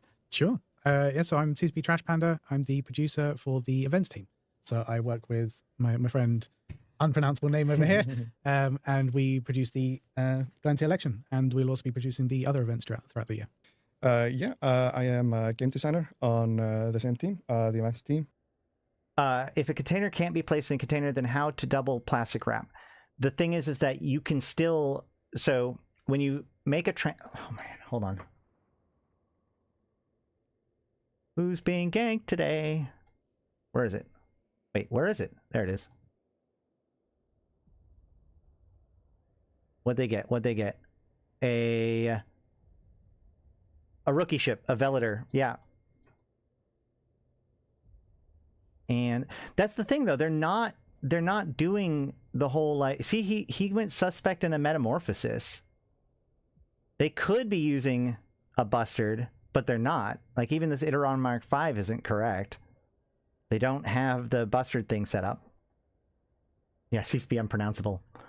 I don't... Like, this is all me getting into the game, but, you know, when you make a hauling contract, that puts it into a plastic wrap. And then if you make a hauling contract that includes a plastic wrap, you're allowed to do that. Because there's something about it being 2 layers deep. So you can put a plastic wrap inside of a plastic wrap. But if you were able to put a container inside of a container, then that would kind of lead to infinite regression, which they don't necessarily want to have. So there's rules about containers that don't necessarily comport to plastic wraps. There is some weird other pieces to this where it's like, I've seen it before where people try to like be the hauling services for their corporation or whatever, and then when CCP gives out like gift boxes like for holiday events and stuff, if you put that in your stuff, it can mess up everybody's, like, if then they try to double wrap it, they can't because it has a container in it. Very fiddly rules to avoid it being like an infinite regression. But the point is that when you cargo scan, you can only see 1 extra layer deep. You get their stuff, and then you can right click in it and say show contents, and then you get those stuff, but you can't look at the contents of any of that stuff. That's as deep as you can go with a scan. Like backpacks and Tarkov? Sure. Yeah, I worked on the Gallente election and other events. As someone who has only done the new drone fabricator side, you guys can tell me all about what else is new in this event and what we can be doing. Yeah.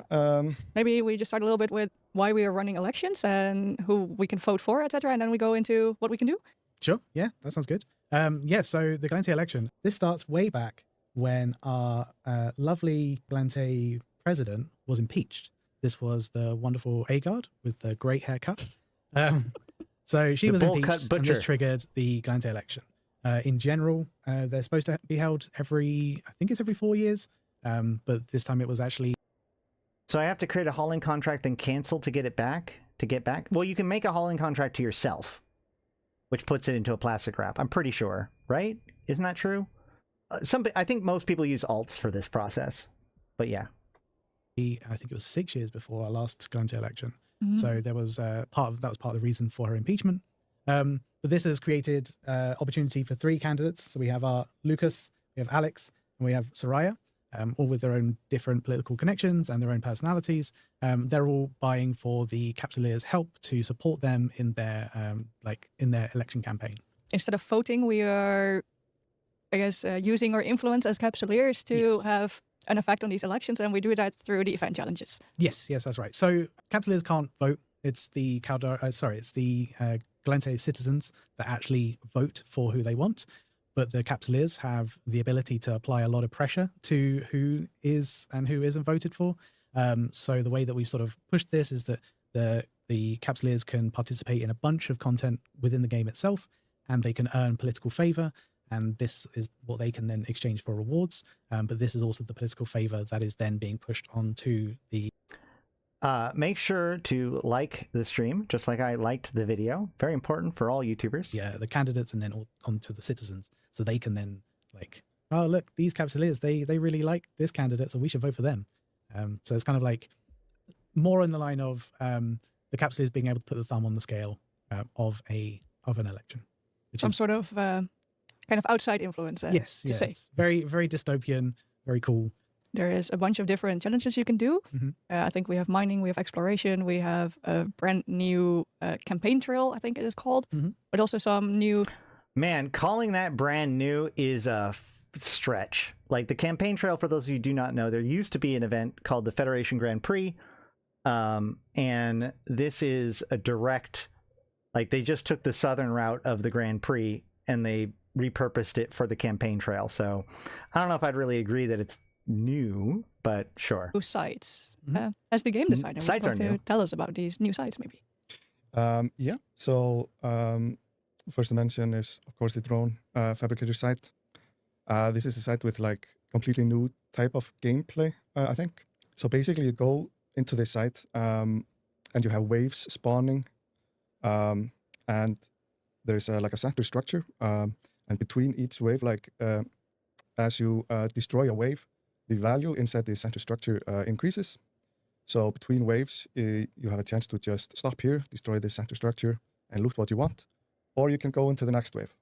And this goes on and on. For I don't know how many waves that is, but it becomes quite challenging. 30? Up to 30. Yeah. Up to 30 waves. Mm-hmm. And it becomes very challenging, but the rewards also they scale up. So what type of rewards are we talking about here? So it is, of course, there is some ISK. Then we have these new hybrid EWAR drones. Those are like new, basically player-controlled rogue drones. And they deal damage, and they do some EWAR. And yeah.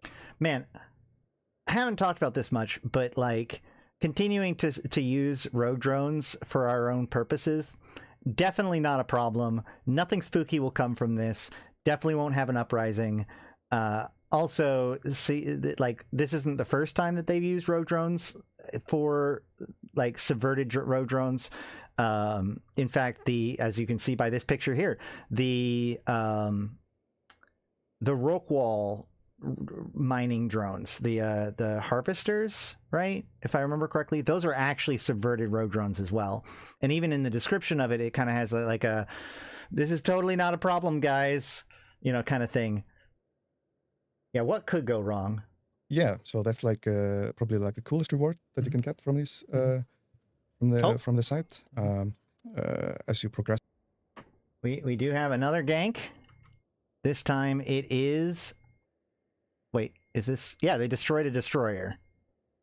So there you go, and there's the metamorphosis again, scooping it up. That's pretty ballsy. I bet you if you had a Seaboat ship right here, you could probably grab that metamorphosis before he can manage to loot it and get off. It'd be hard, but I bet you could. Progress further through the waves, it's more likely that you get these drones and in higher quantities. So it's definitely worth it to like take the risk if you have to do it. But like the longer you run the site, the longer you give. Aren't the Gallente the reason for the original rogue drone crisis long ago? Yes. It was the Orpheus. I don't think it was Project Orpheus, but there's like the Orpheus report from Concord, where basically, yeah, it was a Gallente project that they tried to cover up and let, you know, like a bunch of their drones like went wild and they sealed them off and they grew until one day they turned on all the gates, and that was kind of the opening of drone lands. There's a Concord report about it too. We've covered it a few times. Maybe I should do an episode about it again, but yeah. This was originally the Galente's fault, for sure. Give other people time to come and interfere, because it's not like they're locked from other people joining once you've started. We were doing this on Live to Feed last Friday, and we got, let's say, interrupted.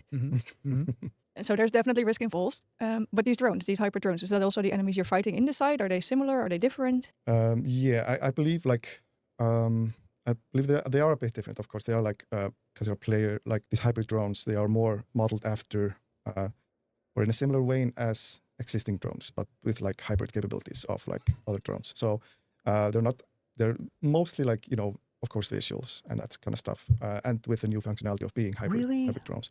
But oh my god, I'm sorry for pausing this so often, but man, hold on. Dodixie. Oh, come on.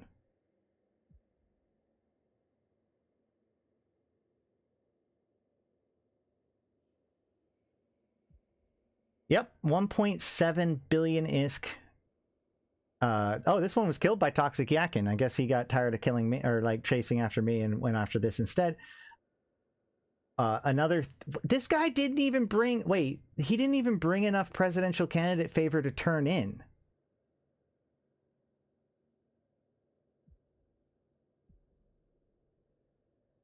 What are people doing? Okay, whatever. Sure.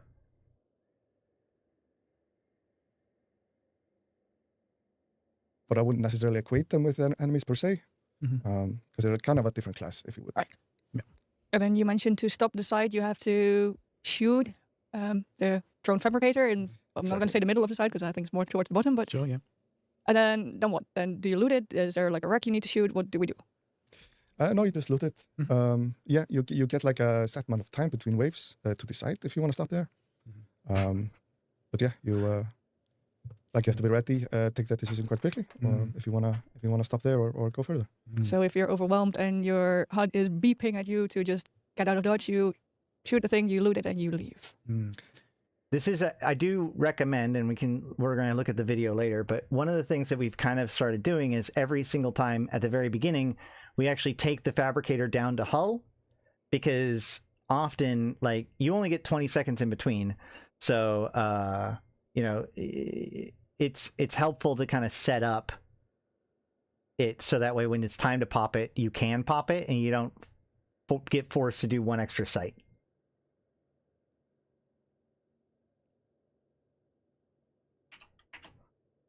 Yeah, basically. Do we want to give the game away on the tactic behind the structure? I'm wondering if that's something we want to say out loud, or should we just leave that for the...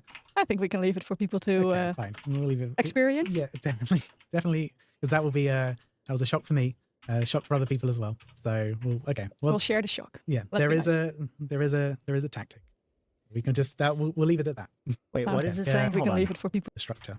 HUD is beeping at you to just get out of dodge. You shoot the thing, you loot it, and you leave.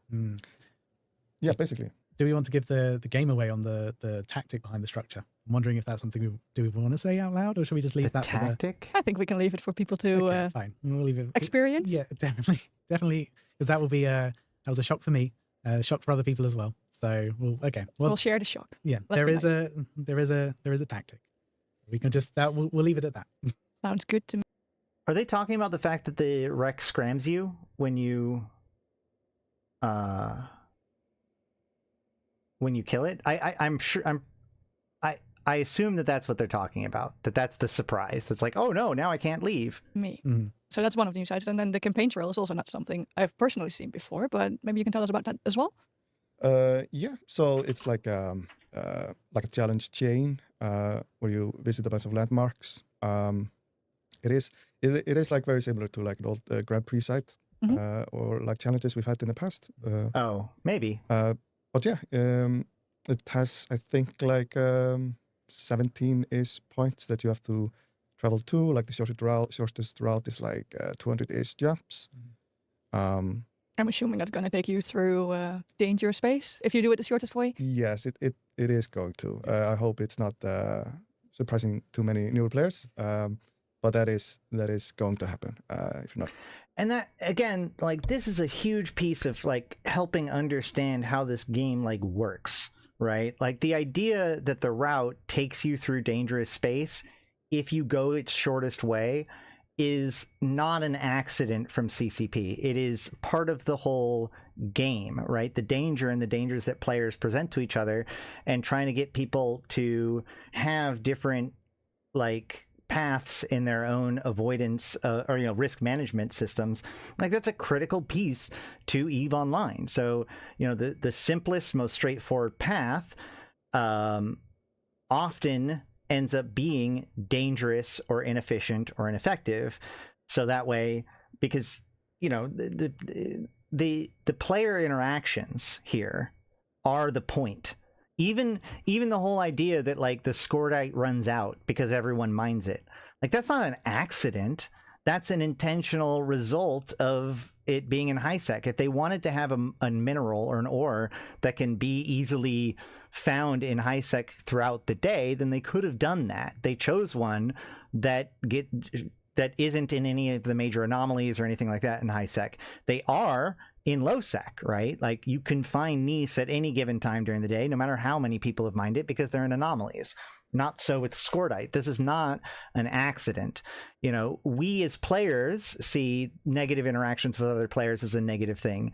But from a game design point of view, those negative interactions are not only okay, but are an essential component to what makes EVE Online great. And, you know, that might be difficult for some people to process, but it's nonetheless true. And it doesn't matter how many anti-ganking threads you make on the forums. Not careful. So do we have any tips for maybe the newer players who are embarking on this trail?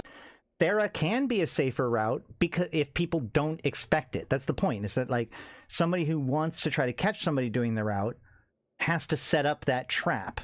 And so they're going to tend to go for, it's just like here with the turning in, you know, you don't have to survive an infinite gank. You just have to, like, they're going after the lowest common denominator. They're going after the easy route. They're going after the thing that the well trodden rut, right? The thing that it's the exact same reason why Tama is such a dangerous system. It's because if you hit autopilot if you head to low sec or if you go to anywhere from Jita, the first dangerous site you go to is Tama. So that's where people camp, because that's where people end up, right? There are plenty of other entrances to low sec that usually don't get camped because they're not the ones that people use generally to get into low sec, which means that you can use them to get into low sec and be more confident that there's not going to be somebody ready to trap you there. That's not EVE being bad. That's EVE being good. Like, that's just how the game works. Any type of ships they should fly to get away quick, or what can they do? I mean, definitely a shuttle. Like, don't bring anything really expensive on this trail. Nothing shiny. Yeah, nothing shiny. Just go enjoy the journey. And that's actually the point behind the campaign trail. Is like there is actually a point behind it, which is that as the player goes through each individual. Satonia says, to not be eaten by the zombie horde chasing you, you don't have to be Usain Bolt, you just need to be faster than the next guy. Yeah, it's like, to run away from the bear, you know, to outrun the bear, I don't need to outrun the bear, I just need to outrun you. You know, that's the old joke. I like to say, you know, you don't stop ganking by stopping ganking. You avoid being ganked by making sure that it's some other poor sod that gets ganked instead. Point of the challenge. There is a lore significant piece that you can go and see. There are like hundreds and hundreds of landmarks in the game, thousands of landmarks actually. And so this campaign trail will take you through a little bit of the history of the Gallente, which I think is really cool. I will say, during this event, we will do the campaign trail. Not today. Today, if we do anything, we're going to do exploration, although the stream is already going to go pretty long with everything we've got to look at. But we will do the campaign trail at some point live on stream, I promise. With all of the excitement and adventure that comes, and we will talk about things like using Thera wormholes to try to find a better way of doing it once we go there. Okay, cool. And there's also just some really cool sites that you get to see along the way. So it's sort of like, it's something you can do to earn favor, but it's also just like, if you want to know a little bit more about the Gallente and a little bit more about the history of EVE, you can actually just go and see the landmarks themselves. There's some really cool stuff out there. And if I got it correctly, if you finish the trail, you're quite far along on your reward track as well. Mm-hmm.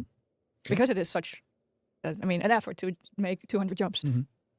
Yeah, definitely. There is like quite a lot of points you can earn by completing it.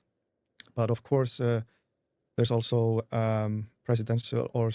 political favors and presidential candidate favors. Yeah, it's a quarter of the whole track. Those are like these items that you can use in the item traders that we have in the set.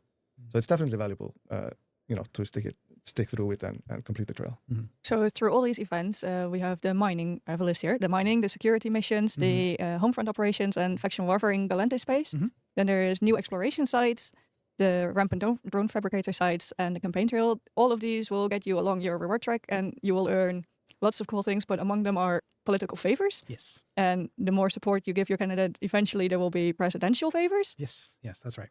And then what do we do? We earn these, and you said there's item traders. I believe they are in Dodixie, but what are we going to do with them there?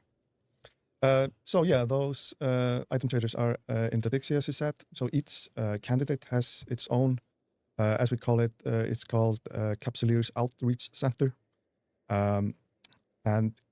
Players, they take these political favors and the presidential candidate favors, and they can use those to trade with those Capsuleers outreach centers for a bunch of cool items. Among them, boosters. There's some cosmetics. There is another set of the hybrid drones. And then maybe most importantly, there are like officer modules and faction modules as well. Now, we're not going to bury the lead on these officer modules. I believe each of the presidential candidates has one of their own. Can you tell me a little bit about these? What are they? What do they do? Sure. So Tenzin's special officer module is a guidance disruptor. So that's like just E-War, which I think really fits with him as having a little bit of a military background. Then you also have my favorite candidate, Alex. Just going to say it. My favorite candidate, Alex. There you go. She has the... Trash Panda knows what he's talking about. Vote Alex. She has the probe launcher. This is actually quite interesting because it's the first time we've done like an officer probe launcher. I think is really cool. And then Roden has the nano. Yeah, nanofiber. The structure. Yeah. So that's kind of like more in the lines of fitting your ship to make it faster and more nimble and that kind of stuff. And that also fits in quite well with the Roden shipyard ethos anyway. So I think that works quite well. But yeah, so these are officer modules, so naturally they're going to be a lot more powerful, but you do have to do quite a lot to earn them. So it's not just a case of like you can just do mining constantly and then you get these. In order to get them, you have to exchange them for, I believe it's 4 presidential candidate favors, which means that you have to have finished 4 of the challenges. So whether it be just the mining, like do the mining, the drone fabricator, or the FW complexes. So you have to engage in a wide variety of content to be able to get these. Which kind of then makes sense as to why they're quite powerful. Yeah. And I think it's also just really nice from a flavor perspective to get those like very special named items, which is cool. I agree. So a couple things there. First of all, remember that the presidential favors can also be bought and sold on the market. So, people can just get, if you only earn 1 or 2, you can still sell those on the market. As I said, last I checked, they're going for about 200 million a piece, which would make an officer mod about 800 million to buy, which is relatively low for officer mods. As far as like which ones will become more expensive, it's worth noting that like all 3 of them are named after their candidate. So the 2 that don't win, almost certainly we will never see those officer modules again. Chances are we won't see any of them again. This is going to be the exclusive source of these modules, which means that all 3 of them are likely to only go up in price when it's done. So Tony, don't correct me if I'm wrong, because I'm just kidding. But like, which one goes up more is going to be a really interesting one. We have I think that honestly they all have like pros and cons. The missile disruption I always thought was kind of the most negative, like has the least going for it because it's only against missiles. If it was a weapon disruptor that did both missiles and turrets, then it would be like uniquely interesting. But it is true that I think it's the only faction like missile disruption thing in the game, which makes it extremely strong for what it is. I don't know if I know the population of people that are going to want an officer mod for their missile disruption. I'm sure that there's something there, especially depends on how the meta goes. But it's often hard to predict that your enemy will be using missiles versus turrets. If you can, then it's going to be really strong. But also like, man, I don't know, man, because like a lot of things, I'm sure that there's going to be some interesting niche uses, but it's going to be a very expensive module for what it is. And it's going to only really be used in or useful in PvP, which makes it limited for when it can be deployed. The nano will be wanted by top play. Yeah, I think that. So my gut response was that the nano was going to be the most valuable one because of the 3, it's the one that Titans would want. Titans and super capitals. Now, it's only a nano, whatever. But I'm just saying, like, if you're going to make an officer mod of any of the 3, the people that use officer mods are going to be predominantly like super capitals and such. And so I just think that the nano would be the most like desirable by the people that have the kind of money to buy an officer mod. That said, there is a lot of interest in the probe launcher, and the probe launcher does come with it that extra. It has more scan strength than any other probe launcher. The problem that I have with that, though, is that most people that have a probe launcher, now obviously explorers can be very rich too, but like most explorers are like, you already have enough scan strength to do it. It's an expanded probe launcher, right? Though, yeah, AT ships could well, no, AT ships can't use officer mods unless it is the flagship. Yeah,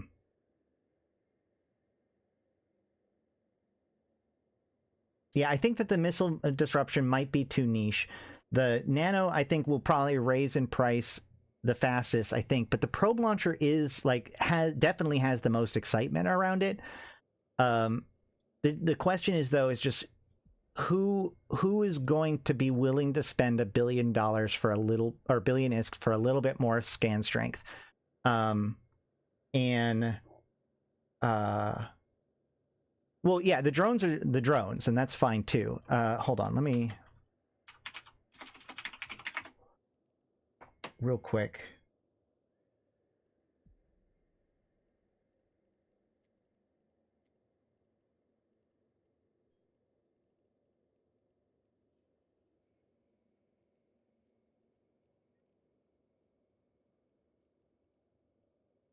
It is it's an expanded probe launcher. So that's kind of interesting. It could be used for combat probing, but again, so now you're talking about a ship that combat probes that you want that extra scan strength bonus. So that's true. It's good for a combat prober, but combat probers generally want to get into combat, and that can be super squirrely. So like a lot of them are like suicide type. I could definitely see wormholers especially, but like T3 cruisers end up wanting to go for the expanded the expanded probe. Yeah, I think that my prediction is, of the three, the expanded probe launcher will be the most popular, the nano will be next, and the missile disruption at the bottom.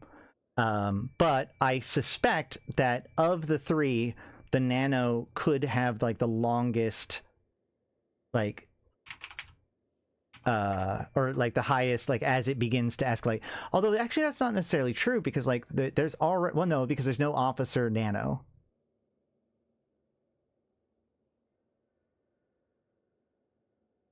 The probe launcher I can use right away and not worry about losing it in PvP. Are you going to want to? Well, yeah. Yeah, I think that the probe launcher is going to be significantly the most popular one.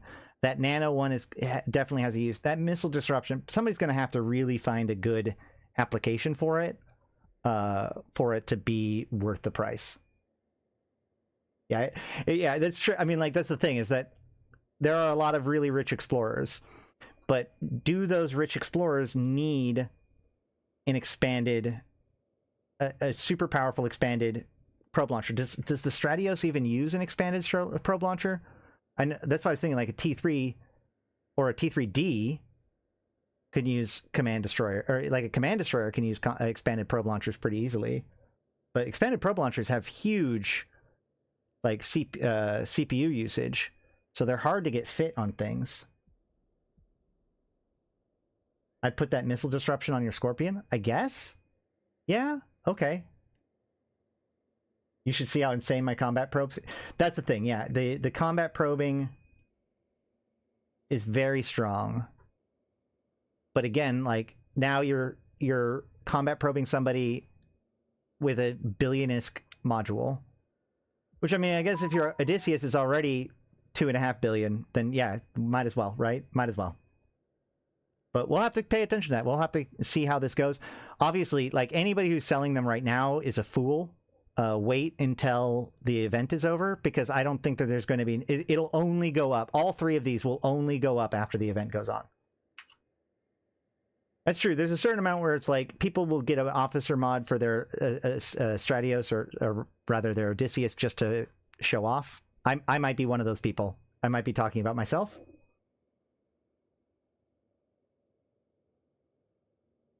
I'm getting them and sitting on them until they're a few billion. Yeah, the people, the real smarties right now are the people that are buying the presidential favor at 200 each, and then getting officer mods. They're the smarty pants out of all of this.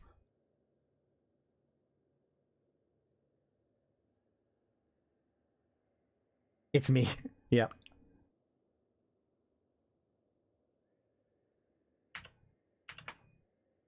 But the good part about these is they are in the item traders. Yes. And no matter which candidate you pick at the start to support during your event efforts, you can interact with all 3 of the item traders, right? Yes, that's right. So you can go to any of the outreach centers with your presidential favors or your political favors, and you can pick the one that you want, which I think is just a really, really cool way, something that we're sort of doing new in these events. It's like we want to make sure there's something in the reward track for people to get. So, you know, things like skill points or skins. And at the end of, maybe I'm jumping ahead, but the end of the season reward track, we have the campaign buses, which are the special buses for each individual candidate.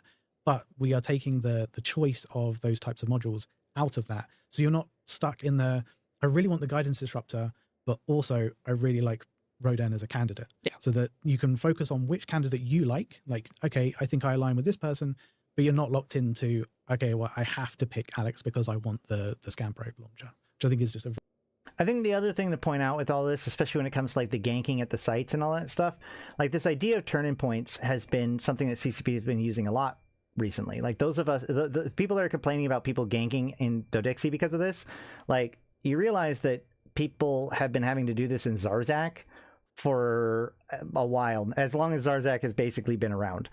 You know, the turn-ins have been in space where anybody can grab you or whatever.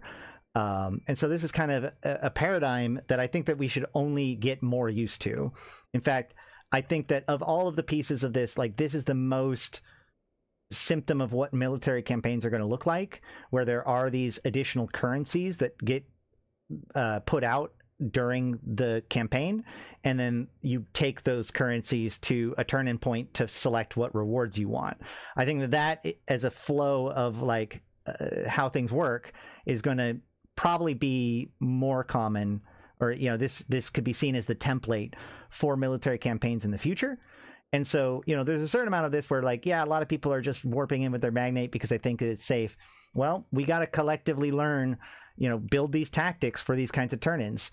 This is the first time, even though this has been in the game since at least Havoc, this is the first time that like everybody has had this idea shoved in their face so directly.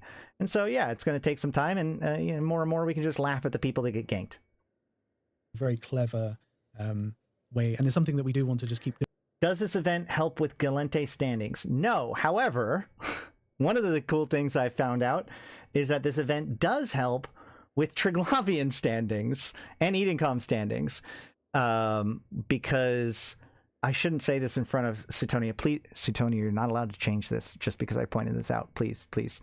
But when you're doing the rogue drone fabricators, you actually get quite a few hits to your rogue drone standings, which means that I have gotten 2.5% or 0.25 or so standings up with Edencom doing these rogue drone sites. This has been the most progress I have made to finally fixing my Edencom standings ever, because you get like 3 or 4 or 5 sometimes standings ticks towards rogue drones per site, depending on how long you burn through it.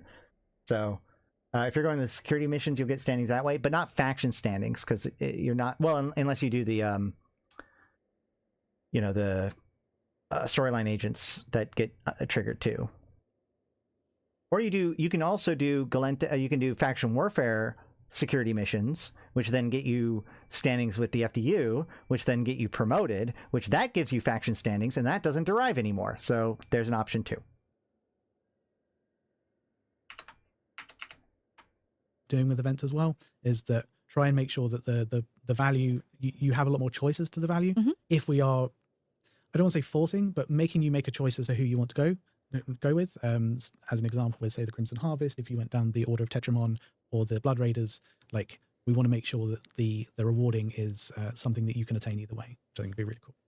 And then you mentioned the campaign bosses, so let's just go back to that a little bit, because those are different at the ends of each track.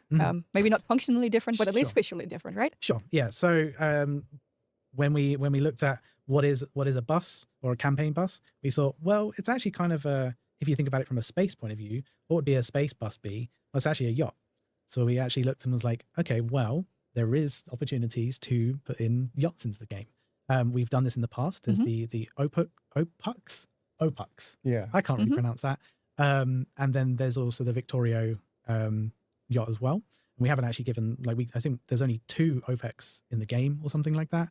And then there's very little of the Victorio. So it's just like, this is an opportunity for players to get access to these yachts. They have the same functionality. They're effectively just shuttle cruisers. But yeah, they have a really cool livery for each different theme of the candidates. They have their own special name. And they also just look really cool. It's like you look at the ship and there's like a little garden in the top of it, which is really cool. So yeah, I thought it was a really cool, like, you know, you get to show the colors of what you want, but also going back to the choice thing, it's like, yeah, functionally they are the same, but I mean, it's also just what looks the coolest to you. Like, Yeah. So I did see people complaining about the look about the luxury yacht. I think that the luxury yacht looks good. I think it's a very pretty ship. There's a lot of haters out there. say for Lucas Stenson, it's more in like the blue colors, and for Rodin, it's more orangey red. Yeah, exactly. So it fits their style, and obviously with the Rodin shipyard, it fits their like the color scheme of their ships. It was kind of cool. And now they were accidentally also behaving like a true buzz. Very, very, very slow align time. Totally intentional. Yes, indeed. Absolutely right. I mean, it is a buzz; it has to be slow. Of course, it has to be. Don't just don't turn. But as of yesterday, this has been fixed. So you can now just fly it as well without being an immediate, very easily lockable target. Yes. Yeah, it doesn't take you a full minute to. So, which is great. Yeah, I think so. You know what really helps those campaign buses? An officer nanofiber. Technically, they would be. Are they the slowest ships in the game? Or up until we fixed it, they would have been the slowest ships in the game. They were the slowest aligning ship in the game. Yeah. Let's go. nice. Let's go. Yeah. Wow. I think it was a pretty cool touch, honestly. And but I mean, I get why we fixed it, but Yeah. I personally wouldn't have. You know what would have been cool though, honestly, if they wanted to keep it that way, they should have had like a special animation that happens while it is getting into warp. Like to use that full time of like it broadcasts stuff and like spits out like particle effects, like party bus stuff, and then warps off. Mind it if it kept being slow, because it is a bus after all. Yeah. Maybe we do need to create like a space Cadillac that is just like the ultimate. Impossible. Yeah. Like 2-minute align time. Yeah, Why not? Yeah. Now, sites such as the the rampant drone fabricator are quite hard because she said the levels ramp up. Do you think newer players can do this site? Is it different per type of ship you fly, or are there specific elements of the event that would be really good for newer players? I mean, I would definitely say that the newest of new players probably would want to avoid it. But also, just in general, the rampant drone fabricator is in more dangerous parts of space. Like it's not located in high sec. So if you, as a new player, you're a little bit nervous about going into low sec, I probably wouldn't do it unless you have friends or you want to bring someone along to do it. Yeah. But yeah, the actual fabricator itself is like very complex in terms of it can respond to what ship you take in. So we don't have a capital version of it, but if you are, say you bring a Marauder, then you have a much higher difficulty version of the site in terms of the DPS or the amount of enemies that spawn. But then also if you bring in, say, like I probably wouldn't recommend a frigate or destroyer, but if you bring in like a cruiser or a heavy assault cruiser, then there is a lower level that the site is going to provide. So you end up in a situation where it's like you can kind of bring sort of what you want, and the site will respond.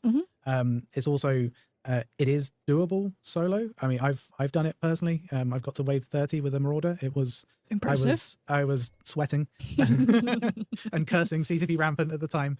So it is doable. But it's also one of these things like you should want to bring friends as well. Like do it together. It's it doesn't the rewards don't scale with each individual person, but obviously the more waves you do, the better the rewards are. So the quicker you can do that, the more rewards you can get. Yeah, exactly. So if you're looking at it from a pure ISK per hour point of view, like the faster you do it, the better. So you can bring more people. It's also nice that the event track of it is based on rats killed, not sites completed. So everybody at least can get some progress on their track, more likely than not. And the site doesn't escalate based on the number of people. So it really, and the rats like to spread their damage. So across the board, it's just way better to do it with a fleet. Which is, I think, really cool. But there's also like special conditions on the site as well. So if you leave the site, so you have there's a 100-kilometer circle around it. Mhm. If you leave the site, there'll be a warning, and if you believe it's about a 30-second timer. If you don't get back in, then the site completes, and then that's it. Like game over. Like you've done. So Don't stray too far. yeah, exactly. So you can actually, especially if you're trying to do like speed tanks and things, you want to be careful because you may end up going out, and then you'll just lose the site. So yeah, there's like pieces like that which is really cool. But also there's say you decided to warp a dread into the middle of the fight. It will only work if there isn't like a valid ship in that area. So you could bring a dread, but like the site will focus on the valid ship that's in there. So it's really like a little bit more smart, a little bit more intelligent in terms of like how the site responds, which is. Well, that's an interesting way of putting it because it makes it sound like a dread is not a valid ship. So I assume that they are preferencing subcapitals because like it's supposed to be battleship is the escalation. I think super cool. But the other thing I wanted to mention is the nanoswarms. Please do. Yes. So this is something that we're sort of testing at the moment, but we wanted to add in a little bit of a roguelike functionality to the site. So periodically throughout the waves, so it's at 4, 8, 16 onwards, there'll be eggs underneath the site, and 2 of them will become active to be destroyed. I'm not going to give any of the names away, but you pick between one of them and you destroy one of them or the other, and then there is a permanent buff applied to your ship, and that will either help you or not impact you at all. So it can make the site a little bit easier to do, or can change the way that you're doing the site. So it can be like, I can maybe give some of the buffs. It'll be like there's a local shield tank buff, there's a speed buff, there's a tracking buff. I believe there's a remote armor repair buff. There is indeed. So there's both local and remote for armor and shield. So you may find that you get unlucky and you don't have a remote setup, and you get the remote buff, and you're like, drats. If only. Yeah. But the other thing with these buffs, which I find interesting, and this kind of plugs into the fact that this site isn't, it's not gated. You can just warp directly to it. So anyone can warp directly to it. So if you've been in the site for a long time, and as you mentioned earlier, like if you've been in the site for a long time, that's more chance that someone's going to come in and maybe try and take it for themselves. But if you've been in there for a while, you might have a bunch of super powerful buffs, which means that you might be able to take on the people that you're fighting. So I find that quite interesting. So this is an interesting point because like they've said this a couple of times now, but I don't know how true this is. Like I interpreted this to be like, okay, well, if you're there when the nanoswarm is popped, then you get the buffs. So if somebody warps in later, they won't have the buffs. And so you have the buffs and they don't, and you can fight them. But, you know, I can show you guys the video. At some point in our attempt, we actually had a guy who was late to the fleet. And so I contract him a ship really quick. And so he shows up like 2/3 of the way through the site. But he reported that he got all of the buffs of the site. I do not know if that is because he was in the fleet with us, and so the buff applies to everybody in the fleet, or if it's just applying to everybody that happens to be in the site. But this idea that you had to be there when the buff was popped is, it would seem, not true. Somebody else was able to come into our site later in our fleet, and he also had the buffs applied to his ship. So we're going to have to do a little bit more testing and investigation to see exactly how that works out. There's a balance. These buffs, they do apply to the friends you bring into the site, but say an enemy warps in, they don't get. Or I could just not fucking pause the video. That could have been a choice too. Buffs. Well, it would depend. Like they would get the buff if you happen to destroy the nanoswarm while they were inside the site at the same time. Now that is good. No, well, okay, yeah. So the enemy. No. You're So talking about only the do enemy. this when you're in there with friends and not with enemies. That would be, yeah. Unless you really want to gamble. Yes. I mean, yeah, sure. If you want to put them on a level playing field, like, so you could do that. Yeah. So like in general, I think this is super cool. Like we do want to, there is a desire for it to be an evergreen site. We're doing a lot of experimentations with events going forward. This is one of those like levels of experimentations that we're doing where it's like testing out these new types of mechanics, seeing how players respond to them, and then like with some feedback and some tweaking, then that's something that then could potentially be evergreen. So that is our goal for this, is for it to be to have a permanent place in New Eden. If we're speaking of how players respond to them, I believe we have brought some stats as well. Do we have any stats on these sites? How we're doing with running them, or what type of ships we're running them in? No, I don't have that kind of stats. I mean, I have a bunch of stats, but like with those specific sites. So, like I have stats for the challenges completed. So these have been engaged with quite a lot. Players have completed more than 1,500 challenges. This specific one? Yeah, just this one. So that's quite a lot, actually. And then are we like, sorry, this is going to be detailed. Do we define completed as in reached the end of the site, or we have completed it by shooting the thing and we have left once we're done? So these challenges specifically, those are just enemies killed. So it doesn't indicate like directly how many waves you have completed. Okay. More like a general how much it's been like engaged. Wait, how many did he say? 1,500? That's a lot, considering like we had people that, I mean, admittedly because we had it as a fleet, but we had people that were in the entire site and didn't complete even the first task, if I remember correctly. So no, that seems to imply quite a bit of popularity. I don't think CCP is upset by this site at all and like how well it's been received. With Right, because it counts how many drones you shoot in the site. yeah, exactly. Yeah, okay. Yeah. Is there any cool other stats that stand out to you, maybe from the other challenges that people are running? Yeah, so I have a bunch of like kind of random stuff here, but like if we just talk about the challenges and what people are engaging with. So the security mission challenges, they are by far the most popular. Of course. Which kind of makes sense. They're very accessible. Probably the most accessible Maybe content. just to like interrupt there a little, is that because it's like all Gallente security missions that count? Yes, basically. And it's not like subject to distribution or whatever. You can just go accept it. And I believe there's some Gallente agents in non-Gallente space as well, so it's a bit more spread out too. Yeah, I guess so.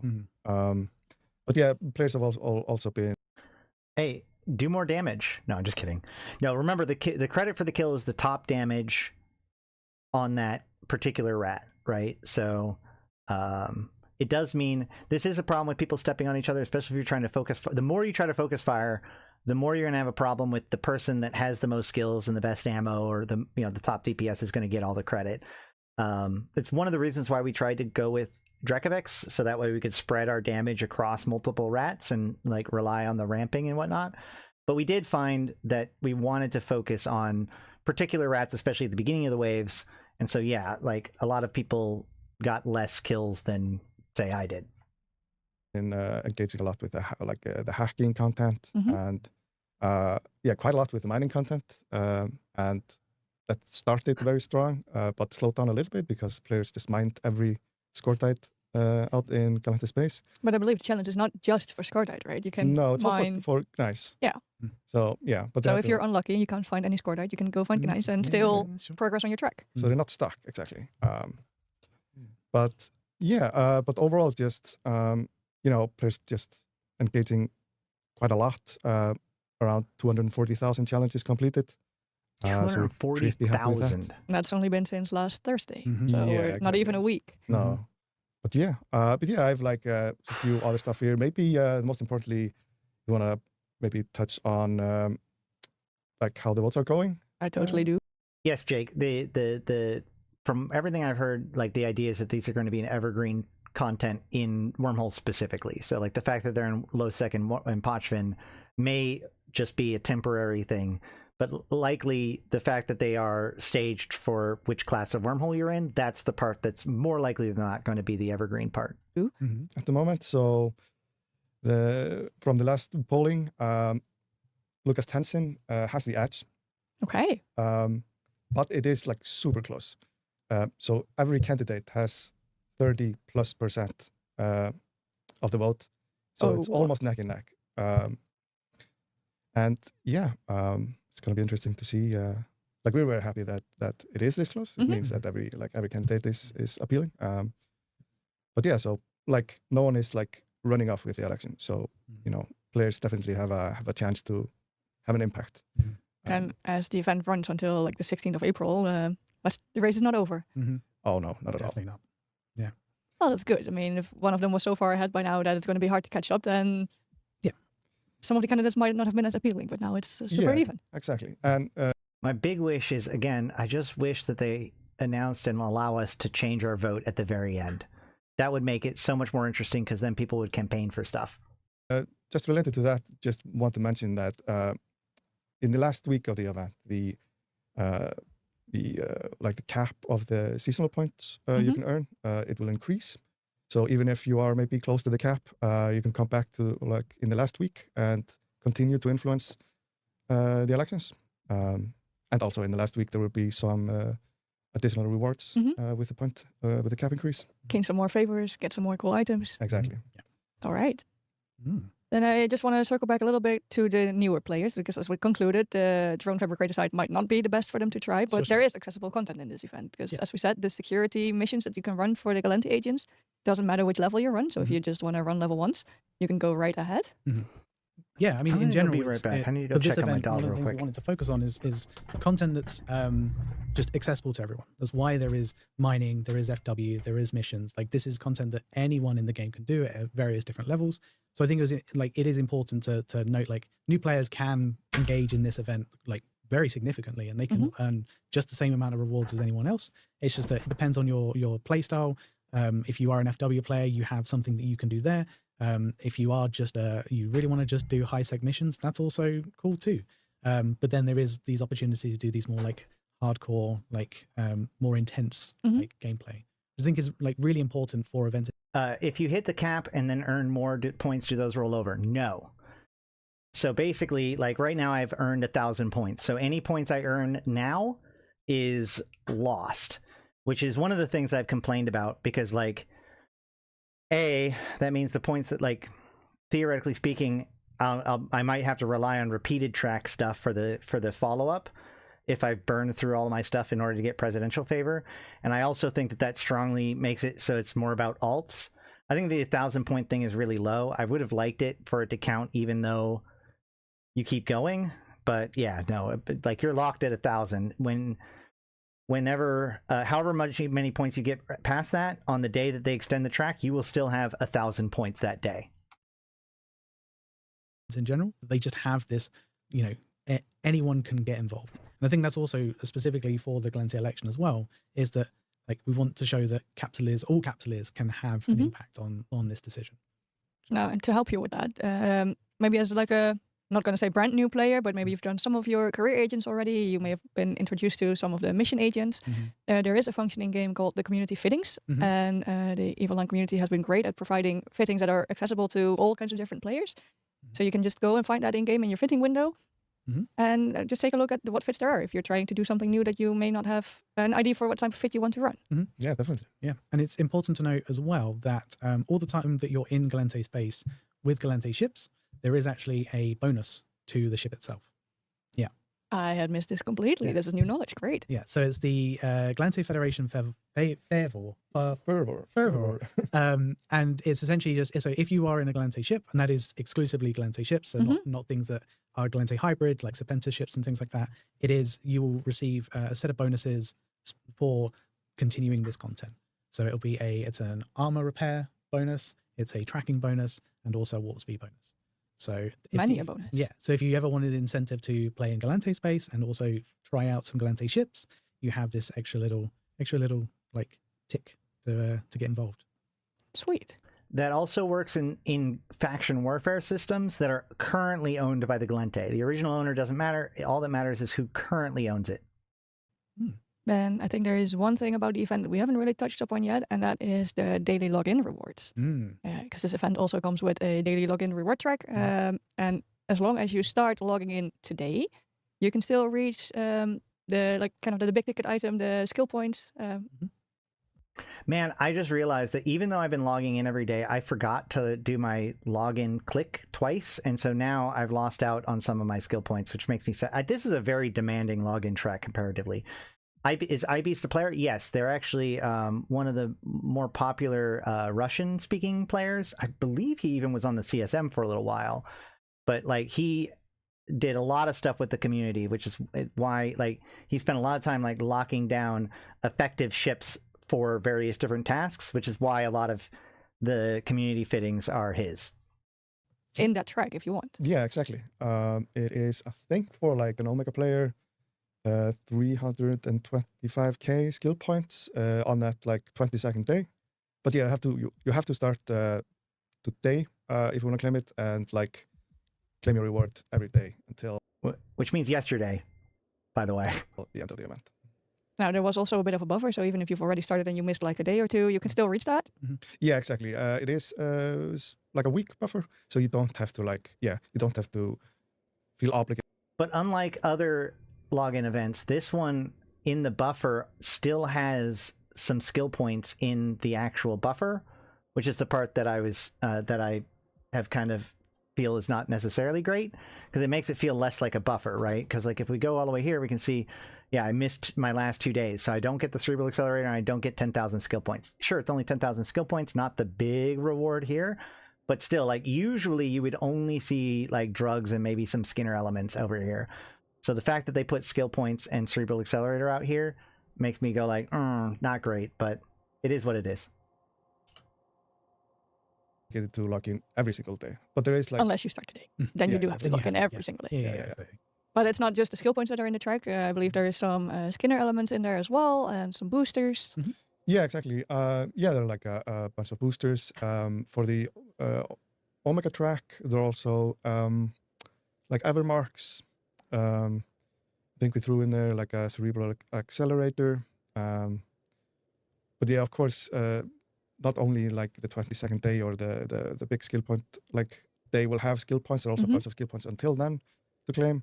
But yeah, for alpha players, yeah, there are fireworks, like I said, cosmetics, these and those crates and stuff. And I mean, if you decide to lock in every single day, then after the big skill point prize, there are some more boosters, a bit more skill points. So yeah. So lots of things you can get if you start interacting with the event as of today. Definitely. Absolutely. Now, I think you've already mentioned your favorite candidate, but I figured we could close this chat out by just doing a little promo for our personal favorites. Sure. Give them a little help in these elections. Yeah, I went with Tgen. Yeah. Yeah, I just I like him. He's like a kind of like a socialist, reformist. I'm a dirty socialist myself, so I told you. He appealed to me the most. For me, it was between him and Alex Moreau. I will say that, like, across the board, the people that support Lucas, I mean, there's the faction warfare guys that like his military record, but outside of that, like, he's the person that I see the most people arguing in favor of his, like, rhetoric and politics, because they like that kind of socialistic mentality. Rodin is, of course, the Gallente means Gallente. She's very much a status quo, down with the Caldari. And of course, Alex is the chaos candidate, which is why everybody should vote for her. Yeah, I went to Tgen. I say innovation at all costs. What could possibly go wrong?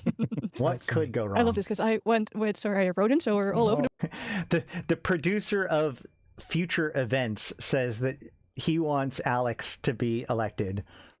Sure. place here, but honestly, businessman. We just got to make it. That's fair. Also, on that note, even here in Girl the office, our boss. choices are very split. So we look forward to see how the event ends at the April 16. Yeah. Thank you so much for watching and enjoy participating. All right. That is that video. We've got one more video at least. Well, we've got technically two more videos to cover today.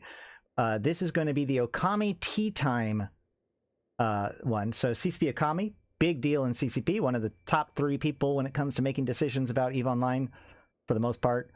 And he's been doing these like dev chats and stuff. This is his second tea time. This one's called Catalyst Feedback and What Comes Next. So this is going to be one of those ones that hopefully we can pick apart and find a lot of fun stuff. Again, haven't watched it yet, but it just came out.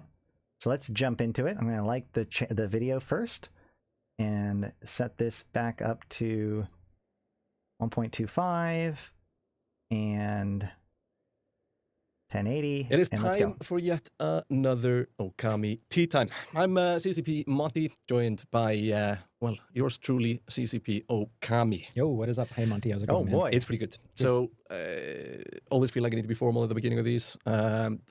And we are here. Usually when we meet, it's because there's stuff we need to discuss, some stuff that you want to address with the community and things. Some tea, some fun. Here's the thing. This tea time is still 100% tea free. It is, yeah. We're working on it though. Like I have a sore throat, Yeah. and when you said, "Oh, let's do a I tea should time," have made thought, myself some more yes, coffee. hot beverages. I mean, maybe let's ask everybody what kind, so we'll do some hot beverages in the future.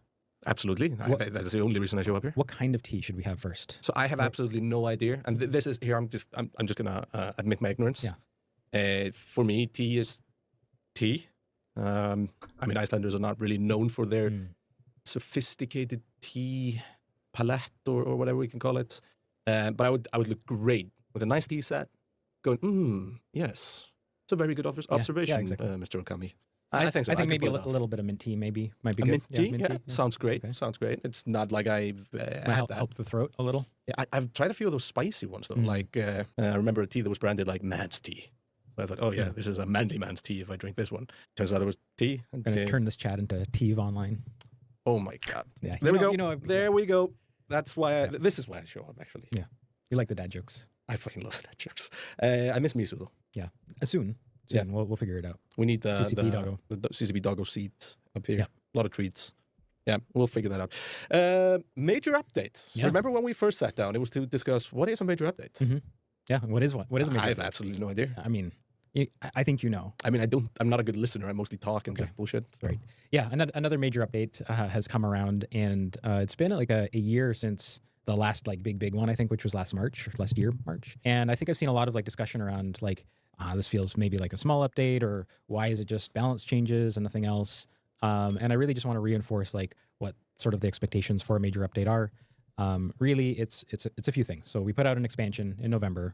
The first thing is like, if we make a mistake, if something's not going well, this is our opportunity to kind of like get in there and fix it on like a reasonable time frame. So if we have to fix some bugs, or we have to change a feature, or make some new content, content being things like anomalies or asteroid belts or missions, etc., we have the space to do that. This time around, we got it all mostly right. I'll be honest. Like, of course, there are a lot of like. I know there's people that beg to differ. Yeah, of course. I've seen it. I've seen the posts. I know, and I know. I'm sure you've got your favorite ship that we nerfed or something, and you're unhappy with it. You actually didn't really screw anything up for me. Okay. A little bit on the edge on the drifter wormholes. Yeah. I see the point, but I'm also really lazy in prepping. Yeah, I understand. Yeah. Yep. But I have friends Got to scan them down though, but buddy. instead I have friends that aren't. Yeah. And our targets are just like more likely to be found. Mhm. So They'll probably talk a little bit more about the drifter wormhole thing. I don't know if I've talked about this on stream yet, but that change is so much more impactful than I originally realized.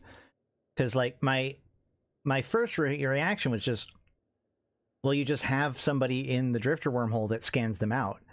But the problem is that that's not how wormholes work. Like, we know this from like Potchfin, right? So what that means is that if nobody has scanned out the wormhole on the outside, it will not be visible from inside of the drifter holes. People have been talking about how there's significantly less signatures in the drifter holes, and that's why you can't just go into the drifter hole and then scan out all of the wormholes, because a lot of those are going to be in nullsec or other random places in lowsec or whatever. If nobody's scanned it down and warped to it yet, it also won't be visible or available in the drifter hole. And that significantly limits how easy it is to. It's not just a matter of people no longer can just log in, check it, and log out.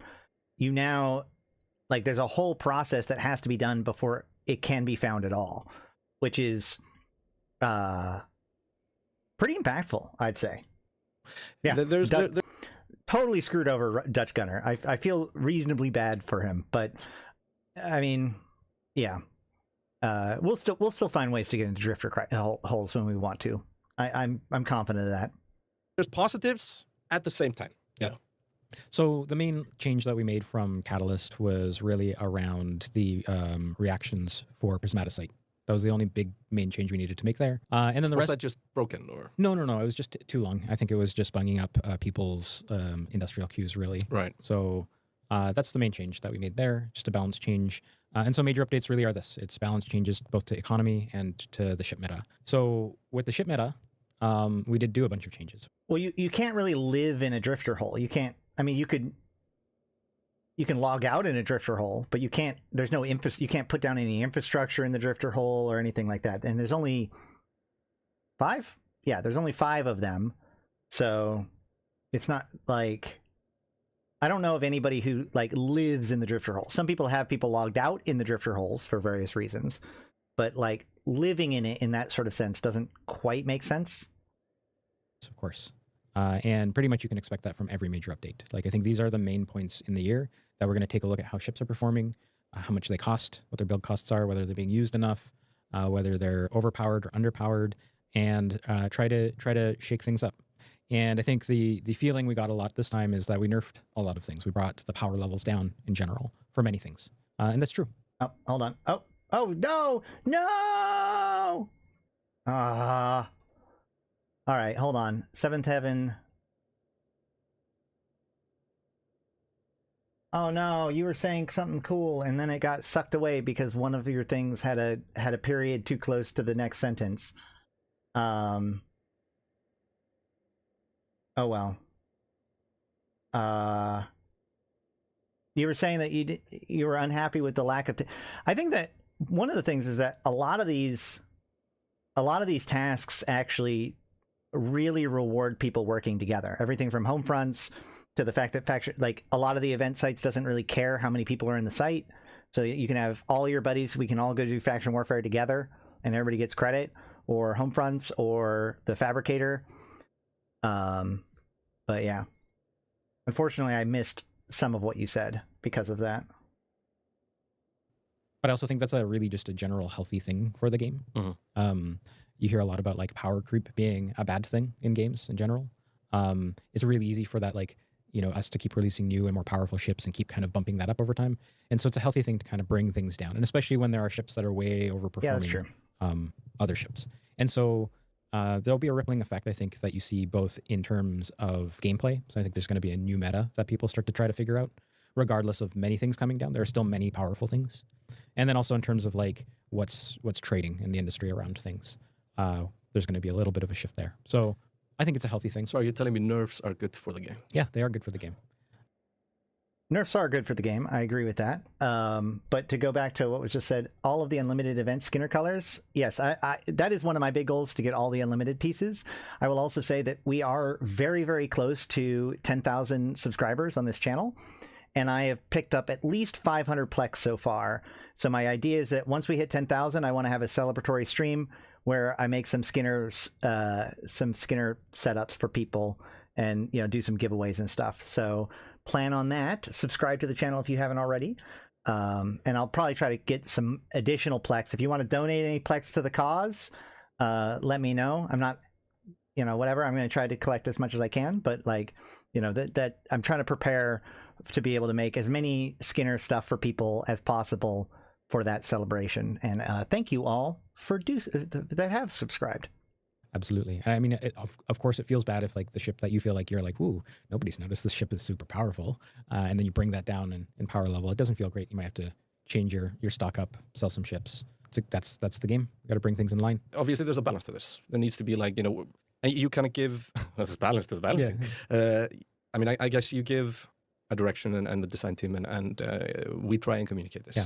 So, like, for example, here, there was a general kind of maybe nerf, not a maybe, there was a proper nerf to the Redeemer, for example, just to point something out. And that kind of sets the tone that it is being looked at, worked at, and supposed to become in line. And I remember reading the documents on this and even just what we said, probably CSB Kestrel or something like that, they came out and just simply said, this brings the Redeemer to a level that equals, the other blob ships, and there was a good explanation about that. Yep. So maybe instead of people then expecting, oh, now the Redeemer should just crash in price or something like that, this is more just about keeping it in a balanced level. Yeah, that's right. And if we went too far, for example, that would mean that it would just get buffed all the way back to where it was. So there would, maybe be some tweaks or something like that to kind of get it there. So you get the idea of the direction that you were heading, basically. Yeah, exactly. And I mean, like, yeah. I like that. The Redeemer should still be pretty good even after the nerf. One big problem with the Skinner items is that their rarity is Empyrean, which makes them all very, very expensive to use. Yeah, and I have kind of complained about that, although the other half of it is that they are in particularly good Skinner elements. We did cover them all like towards the beginning of the election, I'm pretty sure. But yeah, the Skinner elements are across the board. These are some of the best colors and patterns and stuff that they've added. So I get it, but it does make it so that any skin that gets made with them is more expensive, which is unfortunate. I think that is probably one of the pieces of the Skinner whole system that I frown at the most, is the fact that like the rarity of the Skinner component also ties into the price of the thing, even if it's unlimited. It's unfortunate. It makes it so that the colors are not equal, or like sometimes it's better to have the cheaper version of the thing, and it makes it so that each individual, like the better ones have to be compared to the cheaper ones. Either way, I don't know. It is unfortunate, but it is what it is. Back to what they're talking about, though. I think in the last dev chat with CCP Trash Panda, we showed the chart, and the Redeemer was just like way outperforming as an example. So everybody could see kind of the level of performance it was at. And then like by tuning it, like we're not changing the material cost of it. So like the cost of the ship shouldn't change dramatically. Let's also just face it. You know, I'm going to look into the camera and I'm going to say, this is your fault. Every single kill mill I see of a Blops drop, it is 99% Redeemer and that one weird kid in a Sin. I'm the weird kid in the Sin, by the way. Yes, of course. I own a Redeemer though. Yeah. Never flown it. Well, too late. I mean, what about the marshals? There's always marshals. No, I'm just kidding. Yeah. Yeah, so it's a good thing. It's a healthy thing. And I think that people will, the game just will keep feeling fresh if we keep doing this, right? And next time come around, we'll notice other changes, other ships that might be underperforming or overperforming. And really what everybody does with the meta and with the ships and the modules and the builds and the fits they can make the weird offers from modules that they can get now, all of that stuff. Like, we don't know. And we're always excited to see. It's just going to keep things feeling more fresh. From the player perspective, this that we were talking about there, I'm in the go with the whole, you know, you can kind of expect the direction based on where it's been said. Like, how should a player read into when these changes start? You know, does this mean that we should be expecting nerfs across the board on Black Ops ships, or is it just the Redeemer that needed to be balanced out in power, for example? I think it just depends on where Black Ops ships land as a whole after this patch. I don't anticipate more changes right now. And often these things are signaled to us both through the community, through channels like the forums or Discord or Reddit, which we read a lot, and then often processed by CSM. So we have like weekly CSM meetings, and they do a really good job of just kind of raising what they're seeing, and then we can dig further into data and we can look at those sort of trends and see if the data tells the same story. So, and I mean, one way to buff a ship is by nerfing another, and vice versa. So, yeah, exactly. Okay, should we just dig into the changes themselves? Maybe just start with, since we're talking about it, the blops. I mean, we the Redeemer, it was way too strong. Like I wasn't even kidding. You looked at anything that had to do with Black Ops, and it was 90% Redeemers. Yep, exactly. Another thing is, there's never going to be such thing as a perfect balance, and I don't think. Well, I talked about this when we talked about when we went over the patch notes too. It wasn't just that it was that much stronger, but it was stronger enough that it became the default choice. And that's enough, right?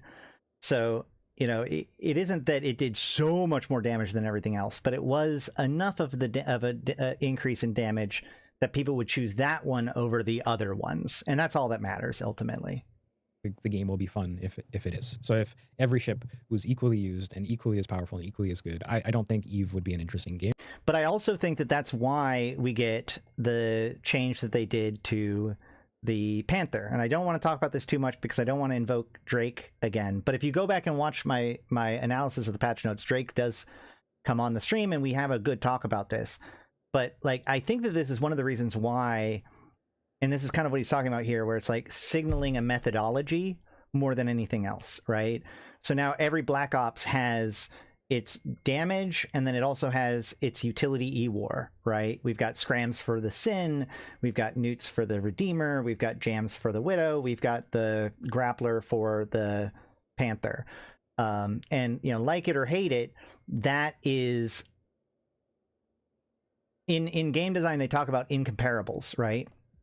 If all 4 Black Ops are only known for their, well, 5, but if all 4 of the major Black Ops are all known for just their damage, then the one that does more damage is the better one.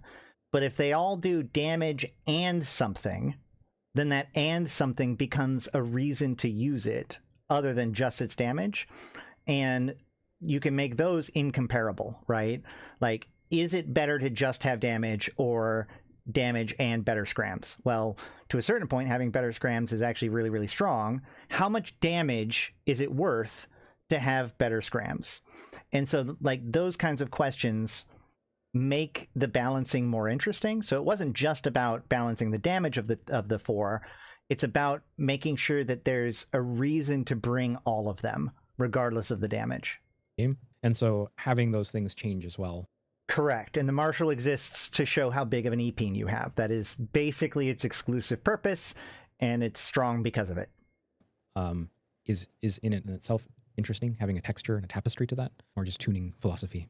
Yeah, I heard a really interesting thing the other day talking about this, where everybody has the same, where it's like the good old days where you just kind of flew what you had, and it almost needs to be some sort of you can't just have everybody doing the same thing in a major fleet or something like that, where it's like, just there's not enough energy to power up all these shields. Some of them need to be armor tanked anyway. But looking at the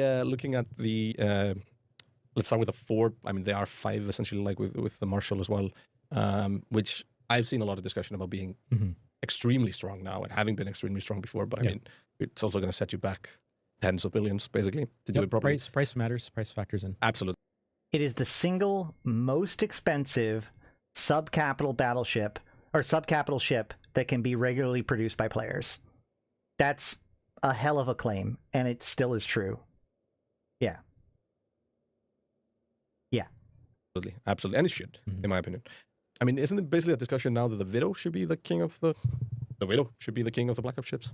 Yeah, I mean, I do see some discussion around that. I guess we're going to have to watch and see, and also see if we need to make any more changes with it in the future too. My covert space potato, the Sin. Yeah. I just love that, when somebody thought, what's the kind of Black Ops undercover?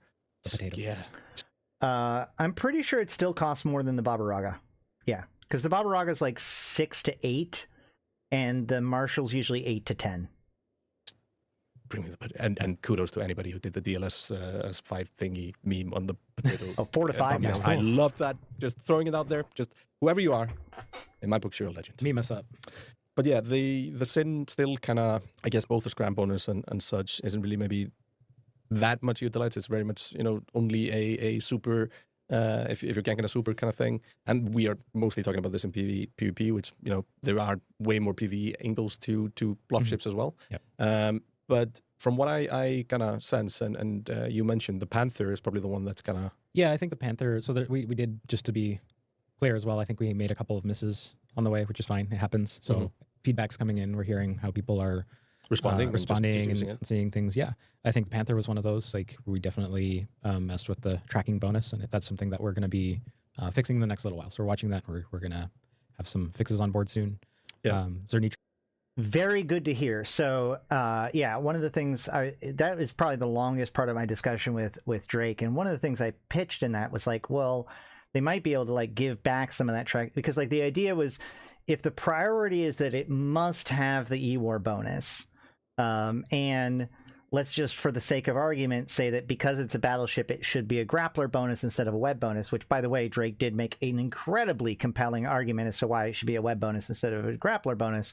But even if we assume all those things, I think that the reason why they got rid of the tracking was because they were hoping that the grappler bonus would compensate for that, but it simply does not. And so, yep, this is incredibly good to hear that, like, chances are the Panther, which I think they didn't intend to make it quite as destructive to the Panther as it was. And that's indicated by the fact that he's clearly saying that they're going to possibly fix it. So we'll see how much of a tracking bonus or how exactly they fix it with the Panther. But it's on our agenda. Got it. Which was another ship that I think that we didn't quite land. Yeah, the tracking removal so was we'll have some more very changes poorly coming up thought with out. Zernitra as well. So wait, the Zernitra basically lost the bonus. So the Zernitra, they're about to talk about it. Remember, this change was actually put in today. The change that I think that they're talking about here was part of the patch notes from today. So the Zernitra itself lost a whole bunch of its firepower today. It had its it had its damage reduced on both T1 and T2. We looked at that during the patch notes. Soon. Yeah. Zernitra is another ship that I think that we didn't quite land the changes with. So we'll have some more changes coming up for the Zenitra as well. So wait, the Zenitra basically lost the bonuses on the Tech 1 gun, introduced the Tech 2 gun. Yes. And the Tech 2 gun, it was supposed to be a slight nerf, but it ended up being a buff. Yeah, so we brought So math did not math. Math did not math. Sometimes it happens. It does. It's the You gotta ammo. spool the math in the CERN and everything. Exactly. It's Yeah, always so we the ammo. introduced so we brought the T1 down and we introduced a T2. The T2 was meant to be roughly at the same-ish power level that the T1 originally was at, and ended up being over. So that's coming down for everybody who's hoping that might stay. That was a little bit more higher than we intended. So yeah, they nerfed the damage of the Zenitra, especially the T2 gun. Now, the fact that the T1 guns got further nerfed because of that also means that this is painful for people that can't get those now very, very expensive skill books. But also, so newts and DPS are what kills blops targets before help can arrive, not webs. Sure, but you can't, like, webbing is really good for application. Like, it's not nothing. And the idea is that tracking is a very selfish bonus, but webs are a collective bonus. Shoot, hold on. No. All right. Let us keep going. Math, Okay. not math. Yeah, and essentially probably also because you basically didn't fly a CERN unless you had max skills. Yeah. So factoring that in is probably something that needed to do. But how quickly is actually a good point here. How quickly can we react if we overshoot things? Yeah, pretty quick. I mean, New Eden's not burning right now from the wraith. No, it's not of burning. Overpowered For Cernitras. sure, it's not burning. I mean, hopefully not. Are we saying this wrong? Right? Cernitra? Cernitra. Yeah, because I do shame people a lot for saying all the Icelandic Minmatar names wrong. Yeah, okay. I'd rather not be messing up the Which Draculavian one stuff. do people get wrong the most? Loki. Okay. Yeah, because that also means not like it's very close to how you would pronounce something of a male organ. Yeah, okay. Mm-hmm. So it's a very close word there. Okay. It's obviously Loki. Yeah. And yeah, I've already spent like probably 30% of my time on air for CCP saying this, correcting people. Yeah, okay. But I won't stop. It's just the pride, you know. But yeah, how quickly can we What? react to? Yeah, this pretty one? fast. What? Hold on. Very What? close to how quickly can What? we thing that needed to do. But how quickly is actually a good point here. How quickly can we react if we overshoot things? Yeah, pretty quick. I mean, New Eden's not burning right now from the wraith. No, it's not of burning. Overpowered For sure, Cernitras. it's not burning. I mean, hopefully not. Are we saying this wrong? Right? Cernitra. Cernitra. Yeah, because I do shame people a lot for saying all the Icelandic Minmatar names wrong. Yeah, okay. I'd rather not be messing up the Which Draculavian one stuff. do people get wrong the most? Loki. Okay. Yeah, because that also means not like it's very close to how you would pronounce something of a male organ. Yeah, okay. Okay, I assume that he's talking about in Icelandic, because I'm sitting there trying to figure out what it is that he's talking about, but I imagine that he's saying that, like, the Icelandic word for that. Look, man, I don't know how to pronounce Icelandic words. The video about Thor, Thorinblot by CCP, it was the one that taught me that, like, I don't know how to pronounce it. But this is one of those things that, like, I think this is a shibboleth, because when he pronounces it again, I can't tell the difference between Loki and what he says. Maybe I just don't have the right brain for how you would pronounce something of a male organ. Yeah, okay. Mm-hmm. So it's a very close word there. Okay. It's obviously Loki. Yeah. And But I mean, like, there's a little bit of like a swallow Loki, but like, if you said like Loki versus Loki, like I can't. Though you just said the same thing twice. You know, it's like pin and pen for some people. I don't know. I think my brain's just not trained to tell the difference. That's my shibboleth. yeah, I've already spent like probably 30% of my time on air for CCP saying this, Loki. correcting people. Yeah, okay. But I won't stop. It's just the pride, you know. But yeah, how quickly can we react to? Yeah, to pretty something like fast. We have a few of these changes. I'd be surprised if they're not out in the next day or two, really. this? Right. It's that quickly. So it's basically how long does it take me to edit this and ship this out? Yep. Okay. And also, like, you know, do the due diligence of like doing the math and mathing the math and all of Mhm. that. Math sometimes just won't math. Yep. Yeah. Only we had an Excel plugin or something like that to do That'd those be- things. that'd be wild. That would be great. Would that be so helpful? Yeah. Carrier Concord Rogue analyzes beacons, or the way we Colloquially like to known as call crabs. it, crabs. Yeah, crabs. Yeah, you brought the crabs to the Did, carrier. You yeah. carried the crabs. Carry the crabs. So great new carrier content, and folks are like, oh, I can't really do this in a carrier. I think that's the sentiment. So this is another one where we did kind of miss some of the tuning and the balancing around it. Definitely tuned to be more challenging than anticipated. So this one I believe is already out, a fix to this. But I'm just calling out like the things that we've seen the feedback along the way, and we know. Right. We talked about this yesterday or the last stream, but like the fix that they gave doesn't fix anything. I still have no idea what they're going to do with what they're trying to do with the carrier crab beacon. I've already explained my solution to the problem a couple times. I'm not going to make you guys listen to it again, but like the problem with their fixes to the carrier crab beacon was that it didn't actually make carriers be the optimal solution for it. It's still just better to have the carrier drop the thing and then have something else help you run it, because they're still bad at it. It didn't make them good at it. I don't know. It's just frustrating. I can't fly a carrier, so I can't tell. I'm really waiting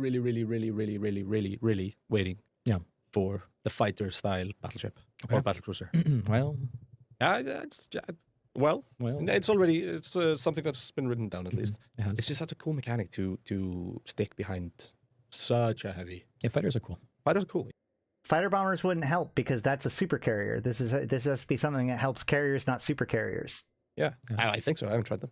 Overall, I mean, like, there's more to come with carriers. They've been on the radar and people have talked about them for a while. I think part of what it is like the fantasy of it is just really, really fucking cool. I remember somebody, an unnamed guy, I can't remember, I just can't put him in front of me right now, talking something about potentially new carriers at some point, but I can't remember who would have said that. Can't remember. Or what show it was on. Yeah, one of them. Yeah. It was it was definitely one of the shows, and maybe this is it. But it was basically just too difficult, wasn't it? Yeah. So the time for the site has been increased, so there's longer time duration. I think it's like an hour and a half now, and the speed of the waves has slowed down a bit, so there's a little bit more time to clear each wave before the next one comes. So that should help, balance things out. And of course, like the change just went out, we'll look at how much the site's being used, how much ISK it's generating, and whether people are like enjoying it, and keep tuning from there. Next on my list here, I had our favorite topic, force projections. And in this case, it's about the drifter wormholes. I have to be honest, I've mostly seen positive feedback. And what was surprising to me leading up to this, being part of a group that does use drifter holes quite a lot. And I had kind of pinpointed people that I was expecting to be very negative when this came out. And I remember like quite excitingly hopping on to comms to chat with my friends once the patch was out and just kind of get their take on it. And the people that I expected to be negative about this were the ones that were positive about it because they were already putting in the work. Yeah. And they figured like their work was more rewarded now. But what's kind of been the general conception here? I think, overall pretty positive. I've had a bunch of people reach out about it. I think the way it was being used, it was just too easy. It was too easy. People would hop into alts and just see where they were and things like that. Now you have to actually put in a little bit of work. So general sentiment and feedback that I get is positive around this. But the bigger thing I want. Again, like everybody keeps saying like, oh, you can log in all your alts. But by far the bigger impact here is that you can't just scan them all out from inside the wormhole. Like that has to be the bigger impact, right? I don't know. Yeah, yes, it is great that people can't just log in their hundreds or whatever alt, but I cannot give up the idea that is that's almost the distraction compared to the bigger impact of the fact that, because being able to just scan out the one system, you just have to find your one entrance in and then you scan out the whole thing. Like that is the thing that makes it pretty easy to do. The fact that that's not reliable is a significantly bigger change, in my opinion, than the fact that somebody that happens to have 100 plus alts can just log in their different alts to do it. I don't know. I want to address is really like, do we do enough for force projection? Like, is this really it? And did it really touch force projection at all? Or did it just create a bit of a... I mean, it added some labor for sure. But like, wasn't that... But again, it's not just labor. It's not just labor. Because now, if your target destination has not scanned down their wormhole, you cannot find it. You would actually have to go to their area of space and scan out to find that side of it. Whereas before you could just find in your entrance and then scan out everything that's there and then get to the next one. So this is not just a matter of labor, because there's not unless you're counting the labor of like sending people to all these other places in order to scan them out. The significant change in labor is the fact that you no longer can guarantee to get every single wormhole by just scanning out the drifter hole. labor that was already being done by the biggest groups. Mm, Because you had scanners all over. yeah, no, not enough. I think so. It's a touch. It's a light touch. It's just a Let me little, guess. little light touch. The hottest topic on this in the CSM. Uh-oh. We see the catalyst. The catalyst groups are here. Give me your booty. Who are they going to go for? Here we go. Warp scramble attempt. Wait. Oh no. Oh no, it's to a Condi. Oh yeah, that's not even a criminal thing. That's just a war target, right? That worm just got.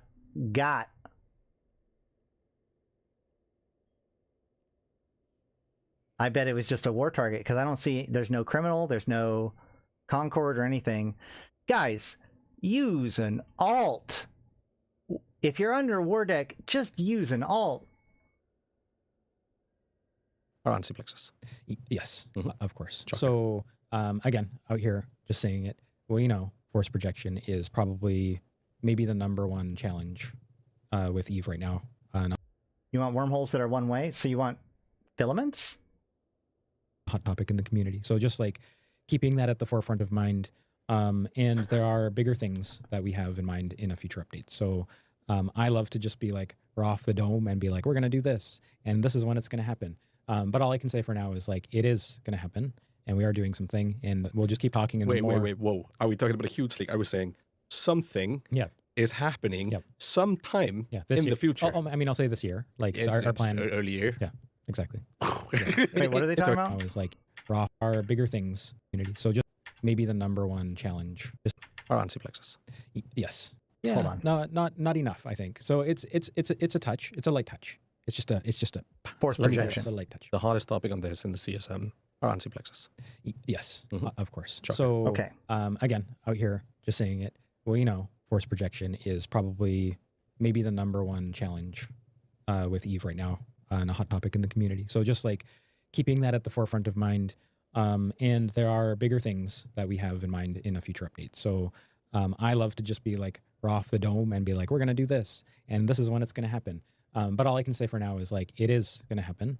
And we are doing something. And we'll just keep talking. And Wait, whoa. Are we talking about a huge leak? I was saying something is happening sometime this in year. the future. I mean, I'll say this year. Like It's our plan. early year. Okay, so this year they have plans to do something about force projection. Force projection is currently too strong, likely involving in syllabixes. That's the reading of the tea leaf there. Yeah, exactly. It is. But I mean, Eve's a long game. Yeah, and I'm just kidding. Some people can see like things may take time. And this is something that will need tuning 100%. Yep. And it'll need some like engineering effort as well. So actually in that, like one thing I want to talk about is like how we develop things like major updates too, just so people are like kind of. And that's an interesting point too, that their ideas involve engineering efforts, because this is a big piece to things, right? Like when CCP identifies a problem, they'll often identify solutions to it. Like I remember back when they were doing faction warfare stuff, I even got to see like a cool spreadsheet that they had made where it was like, okay, well, there's this problem, and then there's these like 10 different solutions that have been proposed. But like, here are the problems with some of those solutions. And to be totally honest, like if something requires a developer effort, in other words, like a programmer has to actually add a new piece to the puzzle, then that not only makes it take a lot longer, but it makes it so that that solution is significantly less likely to be the one that gets deployed, right?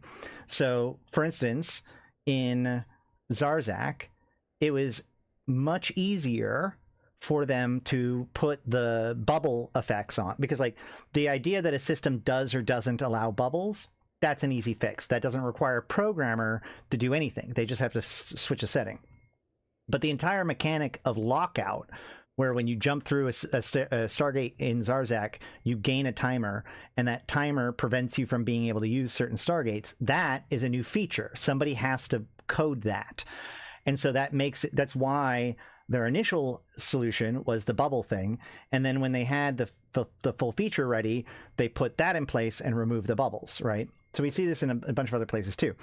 So what this means is that this, whatever it is that they're chewing on for this, is not like changing the numbers about how fatigue works, or reducing the hit points of syllabixes or something along those lines. There's got to be something that requires them to do actual dev effort and they've accepted that as a prerequisite for their solution, which is why he can't say when it's going to be, but he can say it's probably going to be this year, et cetera, et cetera. So that is pretty interesting. Kind of aware. That's something I meant to chat about a little bit. So in general, on EVE Online, we have... The programmers have also been better at adding in functionality to fine-tune effects and things in the 5. Yeah, but I'm just saying, like, if you're a designer, if you can fix the problem by just flipping a switch or having a stat, then that's easy. And that's a quick win. But if you require putting in a ticket for a person that actually knows how to code to build it in, then that's a whole nother level of like, now, and maybe another team will have to pick it up. There's only so many dev cycles. It has to go through testing a lot more, et cetera, et cetera. It's just a bigger consideration. Roughly 4 teams that do work. 3 of them. Hold on. What are we saying? Better to have the option to not use it than not have it. Oh yeah, for film. I think we're talking about filaments there, but it's also darned if you do, darned if you don't. A bit toxic how fast fleets can move around, but also jumping for hours to get and in the end to get fights would have been great for the game either. So this is actually something I've talked about a long time ago, back before like scarcity and, all that kind of stuff, where it's like a lot of people started to complain that their roaming fleet, like they couldn't just like find fights anymore, right? We actually see this, especially prior to scarcity, we see the rise of like the whale hunters, because going after like a giant roqual in space became the new reason to roam around in nullsec. Whereas, 15 years ago, 20 years ago, you would roam around and run into other people and fight them. But the problem is that as empires became bigger and stronger and more sophisticated, and titans became more and more mainstream, and later blops and other things like that, like the more that the players can magically teleport around, the less likely you are to be able to run into somebody by patrolling. And so, and this has a feedback loop. The more people are magically teleporting around, the less valuable it is to roam around. The less people are roaming around, the less people that are roaming around, the less likely you'll run into somebody when roaming around, and therefore even less reason to do it. This is why like lowsec has always been like the better place for just naturally occurring PvE, because there are people like roaming around just doing stuff. And so, yeah, like force projection not only is a problem in the fact that like, 20 years ago or 15 years ago or whatever it was, that PL can just drop their capitals on every single fight, and therefore you must always expect PL to show up if you're going to drop capitals. Therefore, nobody really, there's a huge suppressor on people dropping like 1 or 2 capitals here and there. But not just that, but if everybody's magically teleporting around, then there's no opportunity for that friction. This goes back to like the event, right? Like there has to be built-in, built-in availability for players to encounter each other in negative ways, and keeping people on a site with just a timer or something cannot just be the only solution, and that has been kind of the go-to solution. Oh, we have a gank. What do we got? Who is it? You are ganking a catalyst ganked a catalyst. So a guy tried to do it as a catalyst. Oh, here's the Gnosis. Did the Gnosis go suspect? The Gnosis went suspect. Is it going to get off? Why are people letting these... How is there not anybody here preying on the people who are doing the ganking? That's what blows my mind. Remember when there were no jump freighters and you had to actually escort your haulers and your equipment? Actually, I don't remember that. I came in after jump freighters, but I've heard about that.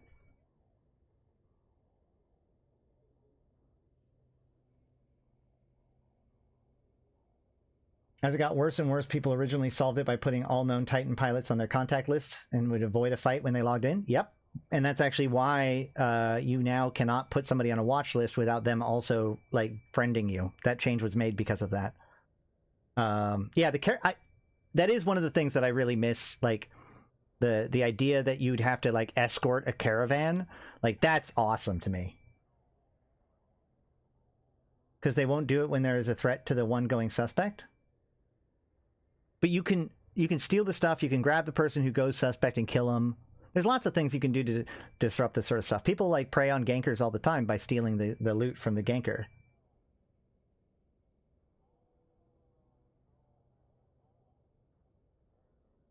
Either way. Are typically dedicated to doing expansion work. So those will be, big features like, first of all, they'll do new ships often. Not always, but usually they'll be the ones that do new ships. The bigger systems, they'll do things like customization. So that's like Skinner, and then new player facing features. And these teams are fully within themselves capable of fully delivering a feature, right? Yeah, that's right. So each one tends to deliver something. And then we have like the rogue team, which is like which we call bold content. And they're mostly just comprised of game designers. So my peeps. And game designers can author things like make new mining sites. They could make new ships. They can tune things. They can make new modules. They can make an epic arc. But they're pretty limited in terms of what they're able to do. So when a major update comes out, another component of it is that it's primarily work that's done by game designers.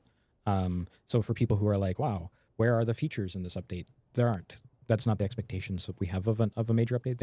Yeah, and just to reinforce that, yes, the designers are working on the major update. The developers are probably working on features for the next expansion. That's just how it works. That's how the timeline of these things work. They are intended to be more focused around just changes to content, maybe sometimes new content, balance to ships, etc. And in terms of like the amount of stuff that goes in a major update, it will vary. I think we've had some very huge major updates in the past, and then some smaller ones. And really, I think what that depends on too is just like how we share the load, Frodo. We just like, right now we're working on some pretty epic big things for the next expansion, and we can't really like take programmers, for example, away and put those onto major update things. So we're really focused this time just on balancing primarily. I just need to throw one plug in here. You want to be the first to hear about the awesome, cool things. Come meet us at FanFest, May 14 to 16. Definitely. Just like, there's a reason half of my life right now is FanFest, so I'm doing a lot of work to prep. Please come. 100% of my life is FanFest. 100% of your life. So they need to. Then you need to show up. Half of my life is well, I'll say like 25 is this expansion, 25 is the next expansion. 5 is doggo. 5 is doggo. I'm done. I can't math on I need a spreadsheet.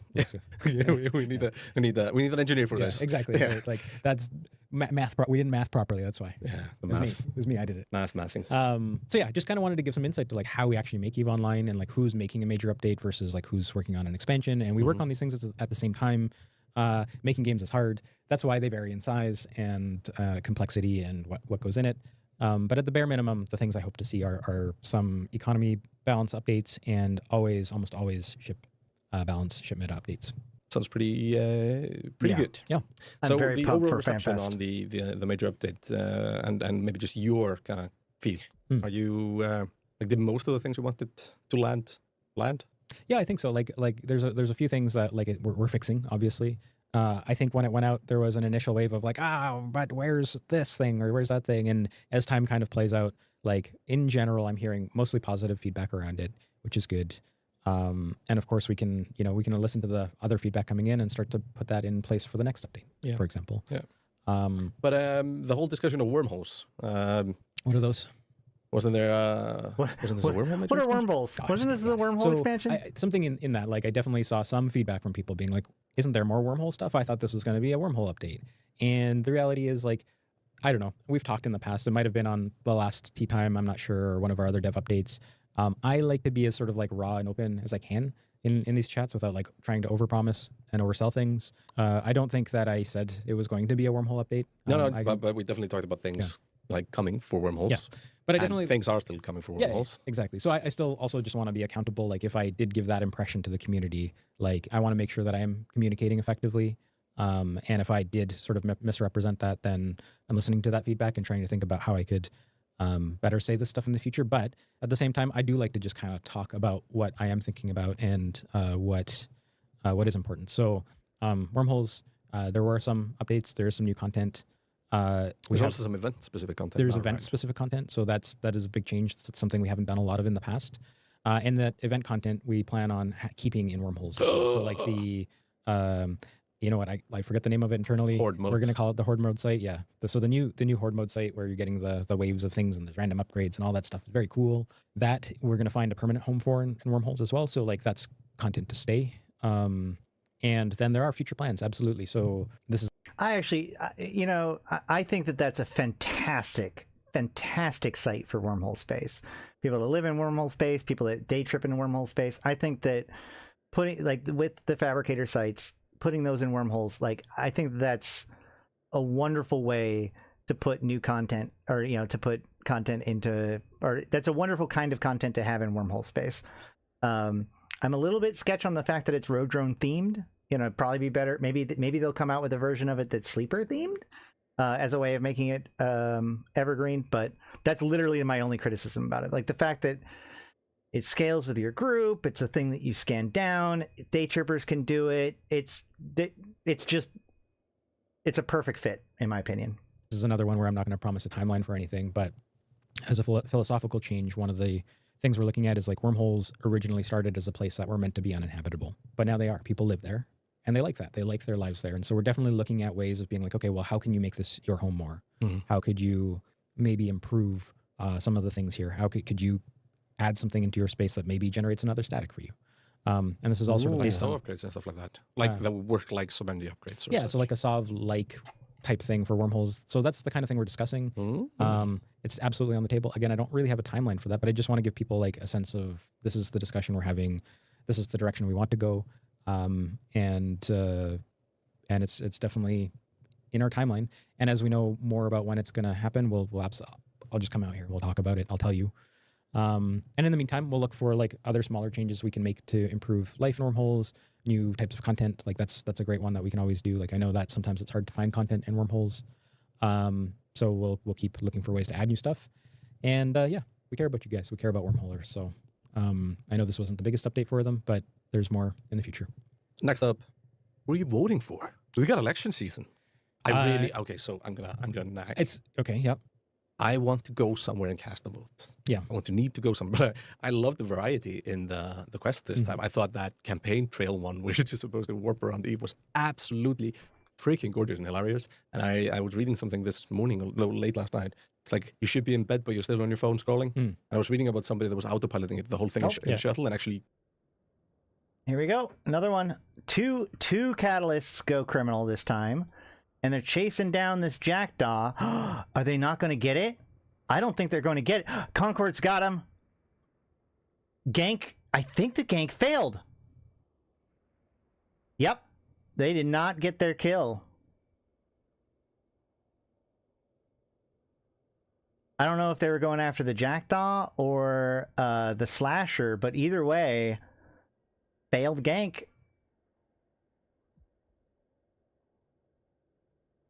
Got through it, wow, okay. And I thought that is amazing. We might need to just do this like every day now, where we'll just sit at one of these 3 points and just watch to see what happens while we like watch videos. This is fun. I'm having fun. Yeah, good for them. Absolutely, it's great. Yeah, I love it. But who are you voting for, Alex. and why? Alex. And why? I picked the vote Alex. CCP Okami wants you to. If you vote for Alex, you will get the ability to add more stuff to your wormholes. That's it. That's promised. Exactly. Vote Alex for wormhole content. one I thought had the coolest poster. Yeah, I'm an aesthetics person too. Yeah, it's just like, if you don't look good, you're not going to rule my. And there's like the names, like they roll off off the tongue. Anyways, but we won't say, obviously, because we are unbiased when it comes to these things. Alex, you went for Alex. Okay. Anyways, Gallente election. I think this has been a long time coming for players. We know that every year for the last little while, people are like, hey, when's it going to happen? Well, it's happening finally. And I'll be honest, like I'm really happy with how it's turned out and how the reception's been for it. And in particular, there's some new components and elements to this that are, I sense, maybe sometimes frustrating, but also really interesting for us. And I think that one of those is the mining elements of this. So we have mining scordite and gneiss. I have friends that have never mined ever going down. Yeah. And they're like, I just can't find any scordite. This is nuts. Yeah. I absolutely love it.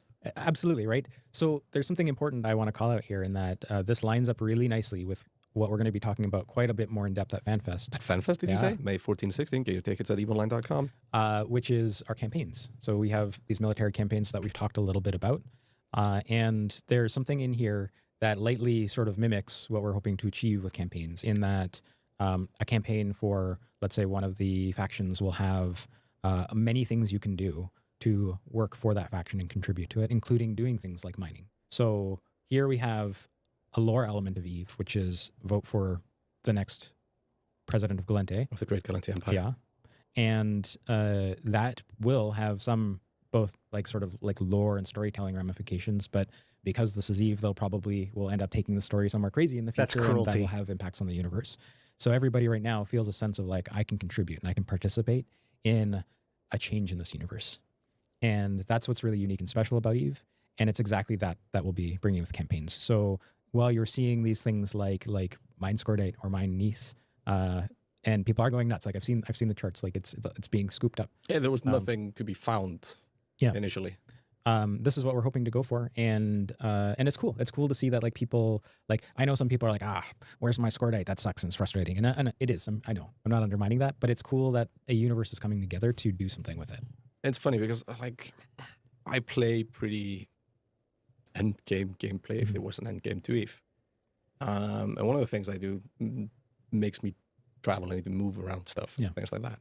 Sometimes it is the most enjoyable thing I do. Just planning the route, moving around, doing something like that. It's a simple thing to solve. Yep. Don't call me when you need to move. Like that's not my favorite thing. That's not what I mean. No. But essentially doing that in a video game, there's something pretty cool about it. Yeah, EVE isn't always super intense. It can be a pretty chill game too. Yeah, but it's the intensity behind the chill stuff that can be pretty cool as well. Absolutely. Yeah. So I think just to call back to this final thing, like the Gallente election, super successful, really happy with it. It is sort of like a little bit of a lightweight validation for what's going to be coming up in the next expansion. So it's essentially a test of making almost any type of action matter. Yeah. Like player driven. Yeah, that's what I said. Like, I think that there's a lot of things of this that can be looked at as like a prototype for the campaigns. And you can see this as a natural evolution from things like the Drifter Crisis, which is also a natural extension from some of the other things that they've experimented with, like the pre-Drifter Crisis with the Horizon sites, and even to a lesser extent like Havoc and the faction warfare revamps. Like each piece of this, we can see how they've like taken the lessons learned all the way back to Invasions and kind of applied it to the next thing, to the next thing, to the next thing, with military campaigns being kind of the logical conclusion of it all. Driven actions. And I think to really like, I'm leaving behind Scordite with a couple of M3 just to piss off the company. You're a bad person. There are bad people in my channel. That's fine. I appreciate you. Create some awareness too. I think there's been a lot of hype around factional warfare and how that might connect to campaigns, but I just want to like temper that expectation. Like there will be some elements, but it's much broader than that. It's a thing that will touch pretty much every element of the game, from mining, just like you're seeing here. Like mining can have an impact on the outcome of an election, for example, or ratting, or even doing some exploration activities. And so with all of that, we've got something much bigger. And this is a really cool sort of like proof of concept for how that can work. How healthy is the game right now, do you think? Yeah, I think it's pretty healthy. Definitely monitoring the economics and sort of some of the deflation and things happening at the moment. Like, I'm not concerned, but watching that. We have a declining, obviously, over the last year MPI. That's been, I think, generally healthy for the game. But continuing to watch that. I think just as our ship meta starts to get solved and we see like common groups of ships and fleets form, we have another balance update, and then that morphs again. So keeps people puzzle solving. Like there's always a new challenge to solve, which is like what EVE players like, I hope, is like using our minds, using our brains to play this grand strategy. So well, that's an interesting one, because like that's all these are kind of two-edged swords, right? Because like the fear, stagnation is bad, right? The state that we got into before scarcity was bad. The Svitpol online, Munin online, like that's theoretically bad. But it's also important for CCP to like not constantly be disrupting the quote unquote meta, because we already have a problem with like the flavor of the month kind of idea. And with skill points being a thing, that's a very dangerous game. if you continually like cut things out from underneath people that are the popular thing, then you end up creating this cycle where people feel like they need to train into something only to get that thing like no longer as effective. Their commitment to that in skill points being wasted. And the dangerous part with that for CCP is that like the next logical conclusion of that is that CCP is doing this to sell skill points more, right? And so I think that that's why I think it's good that a lot of these balance stuff is happening at kind of the highest end stuff, and also the more niche-y stuff, because there does need to be like the bread and butter needs to stay bread and butter, you know, because you don't want it to feel like CCP is balancing things so frequently that you are being forced to train all different kinds of things at all different kinds of places, and that's already a huge problem just built into the game itself. So it is a balancing act for sure. I feel good about it. I think things are pretty healthy, and I'm very much looking forward at FanFest and beyond to rolling out the next expansion, because I think that's going to take what we have and just kind of like put it on a whole new level. I think heard through the grapevine about things. I am quite excited, I'll admit. But one of the kind of key topics, and this is maybe something, I mean, you talked a little bit about the design philosophy at the beginning and things like that. But essentially, in the eyes of a few players, it's like, oh, so they nerfed a bunch of shit and called it a major update. Yeah. I mean, but like you're touching on there is new content in various places. Yeah. But balancing it is always going to be a huge part of the major update. And sometimes that's a nerf. Yeah, absolutely. Absolutely. And to be fair, the constant balance changes is why I trained all of the subcapital stuff. And yeah, and that is a solution, but that is like, I can definitely say that's a solution for those long-toothed of us. You know, it's easy for us to say, but I can definitely, like, the vast majority of players at any given time are not in that spot. And so, you know, anytime that CCP makes a lot of these balance changes, there's a reason why they used to make balance changes so slowly. And, you know, I've talked before about the balance changes for PvP versus PvE, and the fact that you need to allow some like things to grow. You know, it's not enough to just make the change and then see how it goes, because like counters need time to develop and become popular and then become, you know, committed into. There's inertia that needs to be worked through when it comes to valid strategies in EVE Online. But yeah, it does really suck. And that's why, like, one of the things I always think about is making sure that there's at least something that is the practical solution for the player that doesn't have all of the absolute, like, nice, whether that's T2 modules, T2 ships, or specialty ships, or whatever it is. You know, one of the big critical pieces is that there needs to always be something for everyone to do, regardless of how experienced they are, which is one of the reasons why I think the alpha clones and the buddy code are such a big deal, because like, and it just also goes back to what I was saying about the SOCT ships and stuff, right?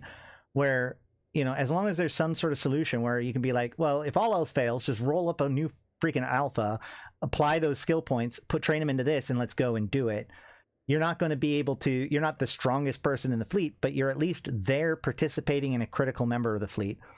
Keeping that in mind is always important for the health of the game, because at any given time, the vast majority of players in the game have less than 6 months in the game, and that's just something that's just the way it works. Just by the way that churn works and everything like that, the vast majority of the player base is less than 6 months to a year in the game, which is not a lot when it comes to skill points and stuff. So, yeah. Not nerf the one ship is above to another. Yep. I just the fact that the other blob ships, for example, come into play sounds great. That there is a reason to use another dread than the sword sounds great. There's all these kind of things. You were talking about the deflation. I mean, we have seen drastically lower prices, especially of like T1 ships, you know, like T1 battleships. And I, as a old school fan, absolutely love that I've started seeing Megathrons and Maelstroms and I'm here for it. Dominixes and, you know, even Navy versions of the APOC and stuff like that. Just genuinely roaming space. Yep. I absolutely love that. Yeah, I think there's a really sweet spot around like affordable ships, and then those affordable ships to go back 15 years and pick a random person that experiences LowSec and tell them that there's going to be a bunch of battleships roaming around in LowSec or doing things in LowSec, and they would think that you're insane. Like, for those of you who are relatively new to the game, just realize that the state of this game right now is absolutely crazy compared to 10, 15 years ago. When it comes to the vast, like the more broad strategies, the effectiveness, the things there are to do in LowSec. LowSec is no longer considered this dead, unused area of space. There's just the fact that there's marauders in LowSec still blows my mind, and yet there are. The sort of risk and destruction that we see out there. Yeah, actually, Malak points out he needs to do more level 4 missions, faction warfare missions. That is something that I definitely want to dig into. Obviously, the event is taking up a lot of our time, but they have changed the faction warfare missions as well as just like the mechanic, like the standings changes. But like level 4 missions are not what they were before, and they don't seem to have as easy of a solution as they used to. I don't know exactly how much it is, but finding a really cool way of doing level 4 missions for faction warfare is one of those things that I'm kind of interested in figuring out, because I think that it's also one of those things that like a group of people could theoretically get onto doing. But the idea that like a battle cruiser or a battleship or something might jump into use a shipcaster to go do a mission and then try to figure out how to get home, that is so awesome to me. And I mean, let's face it, I fit 3 missions for a promotion, that's huge. at Dominic's or a Megathron or something like that. My Proteus is 10 times more expensive. Well, okay, not 10 times, but like literally 3 times more expensive, at least. Yep. As a cruiser. You know? And I mean, with cheaper prices, like we want people to go out there and shoot each other, right? Like that's Spaceships, the video game. Like you go fight each other. So it is nice having affordable ships. But these are like I said, it's just things we're paying attention to and monitoring. And one of the things I'd recommend for CCP when it comes to battleships, the one piece I think is still kind of is like, I think that battleships could have their insurance payouts looked at again, especially things because like insurance favors, it's based on the mineral cost. So, you know, the loss of things like the core temperature regulator has made it so that the insurance is not as efficient. And then of course with T2 and faction, those already have a big like loss in how effective insurance is. So I think that like re-looking at how insurance plays out, it's probably high time to do that, is all I'm saying. Literally the exact opposite of what they said to justify scarcity. Seems like they're learning from their mistakes and slowly correcting it. I think that it's a balancing act. So like both are true, right? Scarcity was very much we had gotten way too gluttonous, or like there was way too much of a glut of resources. CCP, especially in 2016 or so, started to really increase the availability of resources to everybody. It caused everybody to turtle up in nullsec, and like it was a big problem. And I think that part of the point of scarcity was to push the problem in the opposite direction. And so it makes sense to me that now they're kind of talking about it from the other direction, because that means it worked, right? The goal of it is to get the pendulum swing back and then curve it back around before it becomes too big of a crisis in the opposite direction. Yeah, I think still overall in a healthy place. Yeah. Is there something we're forgetting here? No, I think we did it. I think that's most of the list. Apart from the T? Apart from the T, which we'd like recommendations for. Yeah. Leave them in the comments. Yeah. It's like English breakfast is basically tea for me. Cool. That's it for that. Do we want to do the DOS 514 one? Or not the DOS 514, the Vanguard one? Or should we save that for another time? We're coming at about 4 hours, so this seems like a good wrap-up time for today, I would say. I said people would fight over limited resources, but it just made people more risk-averse. Indeed, I don't actually agree with that. I mean, like, look, as much as people hate, nullsecers will react to what I'm about to say with repulsion. But the God honest truth is that they said scarcity breeds war, and then the biggest war in the history of EVE Online kicked off right after that time. Now, obviously, there's a lot of other pieces that made that war happen, but it is true that like the turtling strategy had to get broken through. It was legitimately a bad idea to attack your enemy prior to that, because the resources that you spent to attack, like you would lose resources to do that. It was just more effective to turtle up, to build up your umbrellas, to construct safety, and that's also how you recruited numbers. And so scarcity broke through a lot of the notions, preconceived notions that like solidified the way that nullsec worked.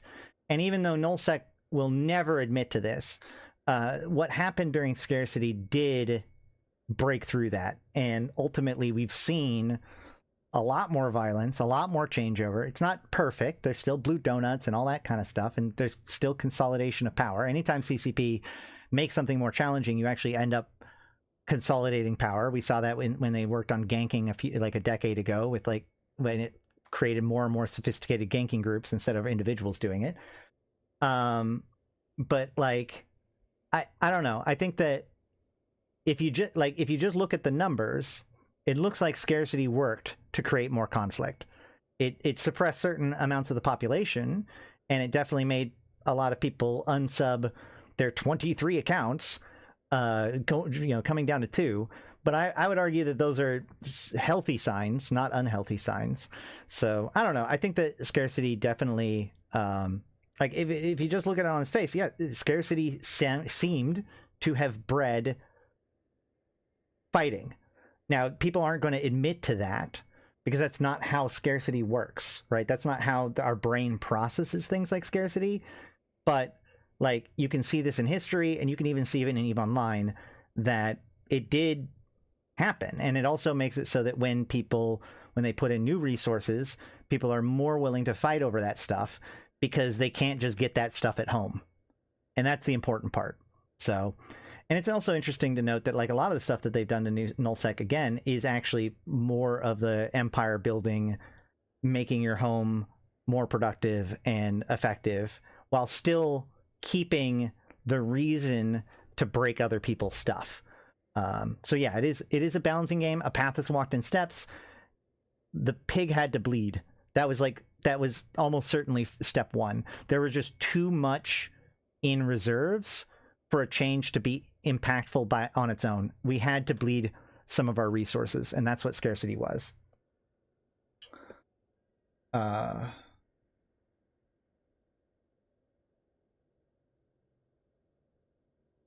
Just like how they show charts once in a while that show people constantly crying on Reddit, have no idea what they're talking about. I mean, nobody ever knows what they're talking about. I will say that, like, you could definitely point at certain things. Like, Titans are obviously deployed significantly less in combat than they were before. But the question then becomes, is that a good thing or a bad thing? And, that's a complicated issue.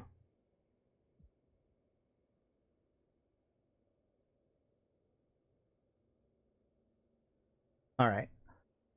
I think that should just about cover it for today, probably. Hold on, what is going on here? We have a Charon.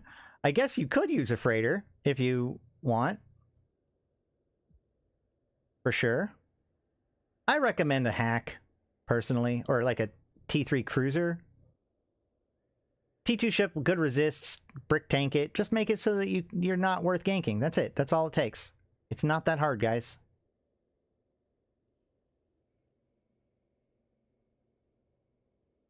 Brick tank Mauler. Perfect. Yep. All right. So tomorrow, we will almost certainly be back. My plan is, I still need to do exploration. Hold on. We did the mining stuff when we found the data miner site. We have to do the campaign trail. We have to do the exploration. We've done missions. Oh, I'm sorry. We still have to go show you guys the fabricator site. Hold on. Don't leave yet. So here we go. Off with that, on with this. Wait, yes. So this is our video from 2 nights ago, I think it was. We did the drone fabricator site. I'm going to skip through it a couple of times, here and there throughout this clip, because it is an hour and 3 minutes long. But, and we did show it off before last time too. But as he pointed out, so you get a doodad at 4, at 8, and it's 16, which means you don't always get all of the doodads on the screen, and you also don't always get all of the doodads that are here, because that's like 3 different opportunities. I even think we tried, so if you skip one, it blows them both up, but I think the 16 is the last one that you get, because the next one would be 32 if it doubles every time. We did make it to around 21 while skipping one of the boxes, and we didn't get another charge. So I'm pretty sure you only get 3 chances at a buff. There's 2 of them that you get. Patch is reps, reflect is shields. Sorry, patch is armor. Reflect is shields. Trans means remote, so trans patch equals remote armor. Trans reflect equals remote shields. We can see, so like as we go up at a certain point, we actually get a 4th person in. This is when our guy shows up, and that new guy that shows up, as I mentioned earlier, he actually did get the buffs for the group. Not sure exactly how that mechanic worked, but they seem to suggest that like if you're in the fleet, then you do get the buff. If you're not in the fleet, you don't get the buff. We are still looking to get what overclocker is. I thought it was going to be speed, but it's clearly not speed. So we still need to figure out which the overclocker buff is. Yeah, I thought it was speed too. I think that it might be cap at this point, but we did a different one and got speed. So that wasn't overclocker. As far as like, let's look towards the end of the site, because we did, so we're at wave 23 here. The biggest thing that was worth noticed, the biggest change, the biggest threat that we notice when we get up to the higher tiers, we get to, let's say 25. So when we get to like wave 25 and beyond, the biggest threat that we found, or I found personally, was an increase in blackouts, right? And this is where the real threat goes, because look at this. So on our 25, this is our 25-man spawn. Let me make this bigger so you can see it. So this is our 25-man spawn, and you can see here that there is 4 different blackouts. Now we noticed, or at least I noticed, that it seemed to be that the blackouts split between 2 different people. So we had 2 blackouts on each person, but these are the jammers. And this is where the final waves become extremely dangerous, even for groups, because you have, well, we didn't, like, the damage didn't actually become too excessive. You didn't suddenly get like 5 or 6 battleships or something like that. In fact, several of the later waves were just cruisers and battle cruisers, which were also dangerous for their own, like, these are high levels of damage. We'll look at the Peld in a minute. But this number of blackouts ended up being kind of a shift in pressure, because with that many blackouts, we have to kill them first, which means we have to grind through all of those before we can even begin to go after the battleship. And remember, the battleship is like the thing that's nuding you, and it's a huge amount of damage on the field. So towards the end, you start ending up with like 4 or 5 different blackouts per wave, which ends up being one of the more dangerous things about it. The other thing that we also started noticing was that the alienators are the ones that are mostly likely doing the webs, and not all of them are created equal. So it was the manipulators that was extremely dangerous, because, let's see, I can find one.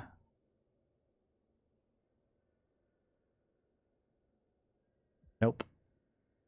Oh no, I'm not gonna be able to find one. Either way, the manipulator, I would be able to recognize it if I saw it. There it is. The manipulator is right here at the top. This guy is a Tech 2 battlecruiser. You can actually right-click show info on them all, and you could also look at the like the Eve ref in order to get their details. But some of them are Tech 2, and some of them are Tech 1. And so while the alienators are the webbers, so like they'll both web, but the manipulator is, I believe, going to be doing more damage and also has a lot more tank. So you know, they take a lot longer to burn through than some of the others. The corruptors were pretty much just damage, and so we always left those for last. But this is what I meant by we started focus firing more and more. Like we would go blackout, then battleship, then alienators, then everything else. So, and we can see towards the end, I end up with, hold on. So yeah, peak damage there is 45. Hold on. If we look at my Peld over here, my damage meters down in the lower right, you can see that in the end, the most damage I took out of this was 364 actual DPS in, which is quite a bit of damage as far as reps go, but not like an excessive amount. And then I do have 43 gigajoules of incoming cap pressure at its maximum for the site. So there's some numbers for you to think about. It is like, if you are going to try to solo it in particular, like there isn't a lot of newts, but there's enough newts that you need to be ready for that. Because when it's time, when that thing starts getting your newt, the other thing I found weird was that it didn't seem that it was always happening. And there are a few of them that look like they're kind of named the same. So like this manager, if I remember correctly, was newting us, but then the next one didn't. It wasn't. I found that not all the time were the managers doing their newts. And I haven't quite figured out why that is. We tried to outrange them. That didn't seem to make a difference. But yeah. Obviously, the newting pressure is very, very spooky, especially since it also comes with damage. The webbing, whether or not being webbed is important to you, is kind of up to your comp and your setup. And then the other stuff is just damage. It's overload bonus on Hobo Leaks, which I assume is overheating bonus. I feel like we did that one too. I don't know. It's going to take more time for us to figure out all of the different perks. I'm sure somebody's figured it all out and posted it somewhere, but we're going to find it. But yeah, so 5 Drex got all the way through. It was definitely clean. I'm very, like, if we had not have gotten the trans patch bonus, I don't think that we would have done it quite as successfully. And I think that 4 Drex would have been extremely squirrely. I'm very glad that our 5th Drex showed up halfway through. It's definitely what allowed us to push all the way through to 30. We also had 2 bursts this time. The first time we had only 1 burst, the rep bonus. This time we had 2 bursts, resistance and rep bonus. That also seemed to help a lot. We also changed our fit a little bit to make that work. This was just overall a much cleaner run. Again, like having something like an absolution would be a huge bonus to the overall setup, but this is where we're at. An overheat bonus increase. There's a heat reduction there. I do remember that. There's like a thermal one. There might be one that's like effectiveness, overheating effectiveness. That it might be, but I'm not 100% sure. All right. Well, yeah. Any questions about this though? I mean, like, it's a fun site. Another thing to note was like that 100 kilometers radius. We did stay pretty close to the edge. You can see that I'm constantly like opening them up to see what they are. Like this guy, the Alienator Divider is just the T1 version. Whereas, that was me contracting the other. Anything else going to jump out at me here?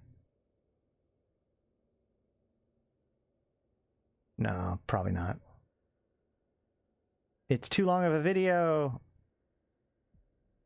The Sorter's a battle cruiser, T1. There was also a T2 cruiser that seemed to start showing up later when it came to the road drones for the Webbers. Which one was that?